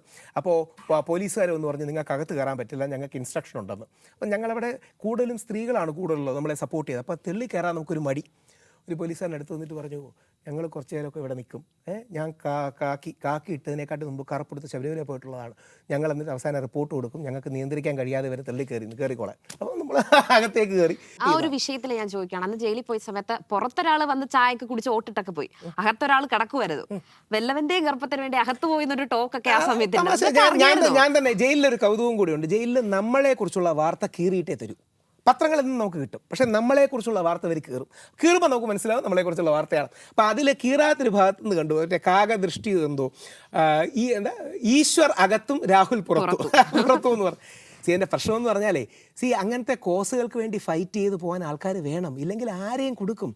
നമ്മുടെ അച്ഛൻ അതിൻ്റെ ഒറ്റ വരി കൂടെ പറഞ്ഞിട്ട് പറയാം, നിങ്ങളുടെ പെൺകുട്ടികളടക്കം, നിങ്ങളുടെ മകൻ, നിങ്ങളുടെ സഹോദരൻ, നിങ്ങളുടെ അച്ഛൻ ജയിലിൽ നിന്ന് ഒരു വ്യാജ പരാതി അകലത്തിൽ മാത്രമാണ്. നിങ്ങളുടെ അച്ഛൻ, നിങ്ങളുടെ മകൻ, നിങ്ങളുടെ സഹോദരൻ. പറയുമ്പോൾ ലൈറ്റായിട്ടാണെങ്കിലും കുട്ടികൾ ജയേന്ദ്രൻ്റെ ഒരു കേസ് നിങ്ങൾ കണ്ടു കാണും. ഇല്ല, അമ്മയും പെങ്ങളെ പറയാൻ അറസ്റ്റ് ചെയ്യില്ല. അമ്മയും പെങ്ങളെ പറയാൻ അറസ്റ്റ് ചെയ്യാൻ ആ അർത്ഥത്തിൽ വകുപ്പില്ല. വേറെ എന്തെങ്കിലും സിവിൽ കേസുകളോ ക്രിമിനൽ കേസുകളോ ഉണ്ടാവും. പക്ഷേ ഒരു പെൺകുട്ടി കള്ളപ്പരാതി കൊണ്ട് കൊടുത്താൽ തീരുന്നതല്ല ആവരുത് ആണിന്റെ ജീവിതം. ഈ അടുത്തിടെ ഒരു ചർച്ചയിൽ പറയുന്നുണ്ടായി 53% BBC-നെ കോട്ട് ചെയ്തിട്ടായിരുന്നു, 53% വ്യാജ കേസുകളാണ് എന്ന് പറഞ്ഞിട്ട് കോട്ട് ചെയ്തിട്ട് പറയുന്നുണ്ടായി.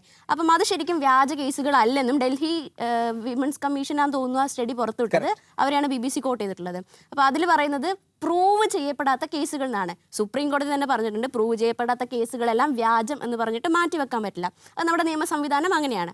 അപ്പം ഈ കേസുകൾ മുഴുവൻ വ്യാജമാണെന്നും 53% കേസുകൾ വ്യാജ പരാതികളാണെന്നും പറയുന്നതിൽ പ്രശ്നമില്ലേ? അവര് BBC തന്നെ കോട്ട് ചെയ്ത BBC കോട്ട് ചെയ്തത് ഡൽഹി വിമൻസ് കമ്മീഷനാണ്. അൺപ്രൂവൺ കേസസും കൂടി ഉൾപ്പെട്ടതാണ് 53 എന്ന് പറയുന്നത്. ഇല്ലെന്ന് പറയുന്നില്ല. അപ്പൊ അൺപ്രൂവൻ ആണെന്ന് പറഞ്ഞ് എന്റെ ജീവിതം മുഴുവൻ അങ്ങനെ ഞാൻ റേപ്പിസ്റ്റായി നിൽക്കണോ? ഇല്ല, എനിക്കെതിരെ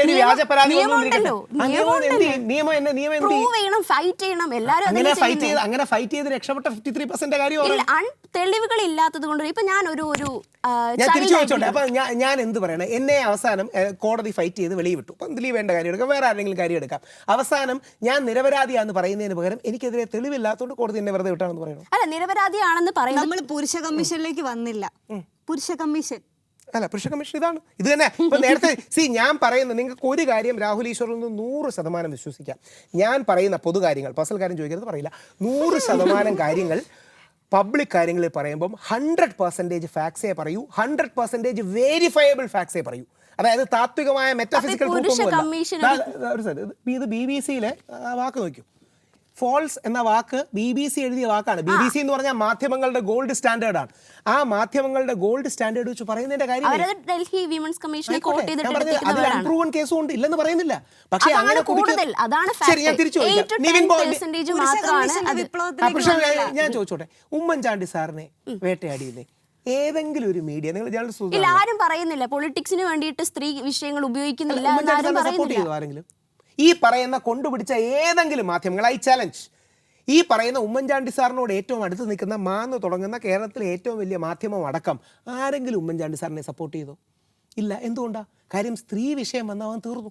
നിവിൻ പോളിയുടെ ആദ്യ 2 ദിവസം നിവിൻ സ്ട്രോങ് ആയിട്ട് വന്ന് ഫൈറ്റ് ചെയ്തു. ഒന്ന് ആലോചിച്ച് നോക്കിയേ, നിവിൻ കൊച്ചി നിൽക്കുകയാണ്, ദുബായിൽ വെച്ച് എന്നെ പീഡിപ്പിച്ചു എന്നൊരു പെണ്ണ് പരാതി. അത് Hema committee report completely Hema committee അല്ല, നിവിന്റെ കാര്യത്തിൽ ഹേമ കമ്മിറ്റി അല്ല. ആ സമയത്താണ് ഇൻവാലിഡേറ്റ് ചെയ്യാൻ ആര് കൊണ്ടുവന്നു? നിവിൻ പോളി കൊണ്ടുവന്നു. അല്ല, നിവിൻ പോളിക്ക് അതിന്റെ ആവശ്യമില്ലല്ലോ. പക്ഷെ അത് കുറച്ച് പേര് ആരൊക്കെയോ ചേർന്ന് ചെയ്തതായിരിക്കാം. ഹേമ കമ്മിറ്റിയിൽ സ്റ്റാർസ് ഉണ്ടെന്ന് പറഞ്ഞിട്ടുണ്ടല്ലോ. ആ പെണ്ണ് കള്ളം പറഞ്ഞതാണ്. കാരണം ഹേമ കമ്മിറ്റിയെ ഇൻവാലിഡേറ്റ് ചെയ്യാൻ ഈ കോൺസ്പിറസി തിങ്കിങ്ങിന് ഒന്നും ആവശ്യമില്ല. ഒരു പെണ്ണ് കാശ് എക്സ്റ്റോർട്ട് ചെയ്യാൻ നിവിൻ പോളിയുടെയും സുഹൃത്തുക്കളുടെയും പേര് പറഞ്ഞ് അവരുടെ കാശ് പിടുങ്ങാൻ ശ്രമിച്ചു. ആ കാശ് പിടുങ്ങാൻ ശ്രമിച്ചതിന്റെ ഭാഗമായി നിവിൻ പോളിക്കെതിരെ കേസ് കൊടുത്തു. നിവിന്റെ ഭാഗ്യത്തിന് നിവിൻ കൊച്ചിയിലുണ്ടായിരുന്നു. എന്നിട്ട് ഞാൻ കൂട്ടിരുന്ന ചർച്ചകളുണ്ട്, എനിക്ക് മീഡിയ നടക്കുന്ന ചർച്ചകളുണ്ടായിരുന്നു. ആ പെൺകുട്ടിയോട് ചോദിച്ചു, അയ്യോ നിവിൻ കൊച്ചിയിലായിരുന്നല്ലോ ആ സമയത്ത്. മാധ്യമങ്ങൾ വളരെ ബഹുമാനത്തോടെയാണ് ചോദിക്കുന്നത്, നിവിൻ നിങ്ങൾ പറഞ്ഞ December 14, 15, 16 എന്താണ് കൊച്ചിയിലായിരുന്നല്ലോ? അത് ഞാൻ ഉറക്കപ്പിച്ചിൽ ഡേറ്റ് പറഞ്ഞപ്പോൾ മാറിപ്പോയതാണ്. ആ പെൺകുട്ടിക്കെതിരെ കേസെടുത്തോ? മാനനഷ്ടത്തിന് കേസ് കൊടുക്കാം. ആ പെൺകുട്ടിക്കെതിരെ കേസെടുത്തോ? ആരാ കൊടുക്കണ്ടേ? പോലീസ് എടുക്കണം. നിവിൻ പോളി പരാതി കൊടുത്തല്ലോ. നിവിൻ പോളി പരാതി കൊടുത്തു. ഉമ്മൻചാണ്ടി സാറിനെതിരെ വ്യാജ പരാതി കൊടുത്ത സ്ത്രീക്കെതിരെ കേസ് എടുത്തു. പൊളിറ്റിക് ഇപ്പൊ നമ്പീനാരായണന്റെ ആണെങ്കിലും ഉമ്മൻചാണ്ടിന്റെ ആണെങ്കിലും പൊളിറ്റിക്സിന് വേണ്ടിയിട്ട് പൊളിറ്റിക്കൽ മാത്രമല്ല ജയിലല്ലായിരുന്നെങ്കിൽ ഈ ചാനൽ ചർച്ചകൾ ഇല്ലാതെ എത്ര ദിവസം പിടിച്ചിരിക്കും? അങ്ങനെ ചാനൽ ചർച്ചകളുടെ ഇതൊന്നുമില്ല. പക്ഷേ ചാനൽ ചർച്ച, ഈ ജയിലിൽ നിന്ന് ചാനൽ ചർച്ച കാണുമ്പോൾ നമുക്ക് ആകെ ഒരു പിരിവിരിപ്പാണ്. ഭഗവാനെ ഈ പോയിന്റ് പറയണമായിരുന്നല്ലോ. ഞാനപ്പം ചാനലിന്റെ ആരോട് ആ പോയിന്റ് അല്ല പറയേണ്ടത്, മറ്റേ പോയിന്റ് ആണ് പറയേണ്ടത്. ഈ ക്രിക്കറ്റ് കളിക്കുമ്പോൾ ഫുട്ബോൾ കളിക്കുന്നില്ലേ, നീ ഇങ്ങനെ അടിക്കുക അങ്ങനെ അടിക്കുക എന്നൊക്കെ പറയുന്നത് പോലെ. പിന്നെ ഈ പുരുഷ കമ്മീഷൻ, അതിനകത്ത് എന്ത് വിപ്ലവം കൊണ്ടുവരാനാണ് ഉദ്ദേശിക്കുന്നത്? 2 കാര്യങ്ങളേ ഉള്ളൂ. ഒരുപാട് കോംപ്ലക്സ് ഒന്നുമില്ല. അല്ല, അതാണ് സവാദ് എന്ന വ്യക്തിയെ ഞാൻ 100% ഒരു സ്ഥലത്തും അംഗീകരിച്ചതോ സപ്പോർട്ട് ചെയ്തോ ന്യായീകരിച്ചോ നിങ്ങൾക്ക് കാണിക്കാൻ പറ്റില്ല. സവാദ് പോലുള്ള എക്സാമ്പിൾ എടുത്ത് ബാക്കി എല്ലാവരുടെയും എക്സാമ്പിൾസിനെ നെഗേറ്റ് ചെയ്യാൻ നോക്കുകയാണ്. നേരത്തെ പറഞ്ഞത് നേരെ തിരിച്ച് ഉമ്മൻചാണ്ടി, ദിലീപ്, നിവിൻ പോളി അടക്കം, അല്ലെങ്കിൽ എൽദോസ് കുന്നപ്പള്ളി അടക്കം എത്രയോ ജെനുവിൻ കേസുകളുണ്ട്. മുകേഷ് ഏട്ടൻ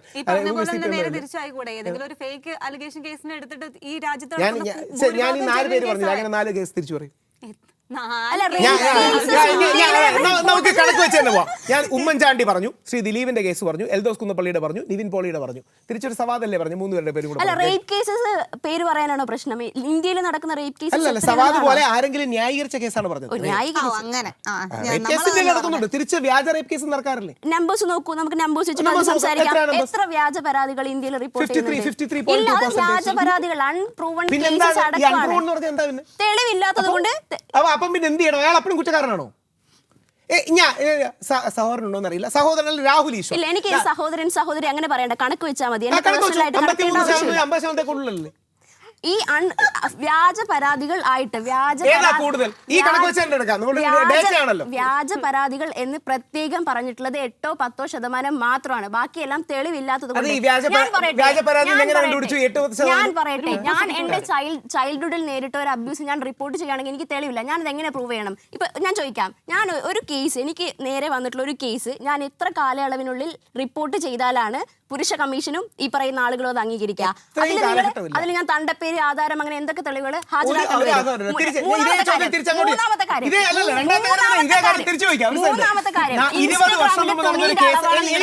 ഞാൻ എന്നെ തന്നെ ഉദാഹരണമാക്കി പറയാം. എനിക്കെതിരെ 20 വർഷം മുമ്പ് ഒരു പെൺകുട്ടി മീറ്റു ചെയ്തു എന്ന് ഇരിക്കട്ടെ. ആ പെൺകുട്ടി വന്നു, ഞാൻ എങ്ങനെ ഡിസ്പ്രൂവ് ചെയ്യും? അതാണ് നിയമം. ഞാൻ നിയമമായി എങ്ങനെ disprove ചെയ്യും? പോരാടണം. എങ്ങനെ പോരാടും? ഞാൻ അത് എങ്ങനെ അതെന്നാണ് ഒരു പറയുന്നത്. പെൺകുട്ടി എനിക്കെതിരെ വ്യാജ ആരോപണം ഉന്നയിക്കുന്നു, 20 വർഷം മുമ്പ് ഇയാൾ എന്നോട് മിസ്ബിഹേവ് ചെയ്തു, ഞാൻ എങ്ങനെ തെളിയിക്കില്ലെന്ന്? അപ്പൊ ഇതില് വ്യാജമാണോ അല്ലെങ്കിൽ ഞാൻ എങ്ങനെ തെളിയിക്കും പറഞ്ഞാൽ? അല്ല, അപ്പൊ ഈ അപ്പൊ എന്റെ തന്റെ പേര്, എന്റെ തന്റെ പേര്, ആധാർ കാർഡ് ഇത് വേണോ? ഒറിജിനൽ ആണെങ്കിൽ എങ്ങനെ തെളിയിക്കും എന്നാണ് ഈ പുരുഷ കമ്മീഷൻ പറയുന്നത്. അതുകൊണ്ടാണ് ഞങ്ങൾ പറയുന്നത് ഒറ്റ കാര്യം ചെയ്താൽ മതി. ആദ്യഘട്ടത്തിൽ ആണിന്റെയും പെണ്ണിന്റെയും പേര് വെളിയിൽ വിടരുത്. ആണിനും പെണ്ണിനും ആണിനും പ്രൈവസി കൊടുക്കുക. കോടതി പ്രഥമ ദൃഷ്ടിയ നിൽക്കുമോ നോക്കുക. അടുത്തതാണ് നിങ്ങൾക്ക് ചർച്ച ചെയ്യാൻ പറ്റുന്ന കാര്യം. Please use a lie detector test. നമ്മുടെ നാട്ടിൽ ഒരു പെൺകുട്ടി ആണിനെതിരെ പരാതി ഉന്നയിക്കുമ്പോൾ, അല്ലെങ്കിൽ രാഹുൽ ഈശ്വറിനെ വെച്ച് പറയാം, രാഹുൽ ഈശ്വറിനെതിരെ എ എന്ന് പറയുന്ന പെൺകുട്ടി പരാതി ഉന്നയിക്കുമ്പോൾ ഞാനും ആ പെൺകുട്ടിയും ലൈ ഡിറ്റക്ടർ ടെസ്റ്റ് എടുക്കുക. അങ്ങനെയാണെങ്കിൽ 50% പരാതി അപ്പം നിൽക്കും. ഹ്യൂമൻ റൈറ്റ്സ് കമ്മീഷൻ അല്ലേ വേണ്ടത്? Okay. മെൻസ് കമ്മീഷൻ ആണോ?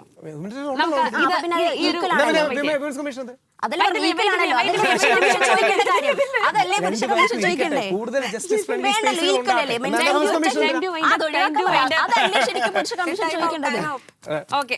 നമ്മുടെ പരിപാടി എങ്ങനെയുണ്ട്? നല്ല പരിപാടിയാണ്. ഞാനിത് ആരോടും എന്നെ വിളിച്ച റിസ്വാനോടും നിഷാജിയോടും പറയുണ്ടായി. ഏറ്റവും എനിക്ക് സന്തോഷം തോന്നുന്നത് യങ്സ്റ്റേഴ്സ് ആയ പെൺകുട്ടികൾ ഇരുന്ന് വളരെ സീരിയസ് ആയ ടോപ്പിക്കുകൾ ലൈറ്റായി കൂടി പറയുമ്പോൾ അതിൻ്റെതായ ഒരു പഞ്ചുണ്ട്. എനിക്ക് തോന്നുന്നു മീഡിയ വണ്ണിൻ്റെ ഏറ്റവും നല്ല ഒരു കൾച്ചർ. ഞാൻ സ്ഥിരം മാധ്യമങ്ങളെ നിരീക്ഷിക്കുന്ന ഒരു വ്യക്തിയാണ്. മീഡിയ വണ്ണിൻ്റെ ഔട്ട് ഓഫ് ഫോക്കസ് പരിപാടിയാണ് പിന്നീട് പല ചാനലുകളും ഏറ്റെടുത്ത് അവർ ഇന്ന് കാണുന്ന രീതിയിൽ ഒരു എഡിറ്റേഴ്സ് ബോർഡ് പോലത്തുള്ള പരിപാടികളാക്കി മാറ്റിയത്. അതേപോലെ ട്രെൻഡായി പരിപാടി മാറട്ടെ. രാഹുലിന്റെ പുരുഷ കമ്മീഷനും ഇതുപോലെ വരട്ടെ. സ്ത്രീകൾ അതും അതിജീവിക്കട്ടെ.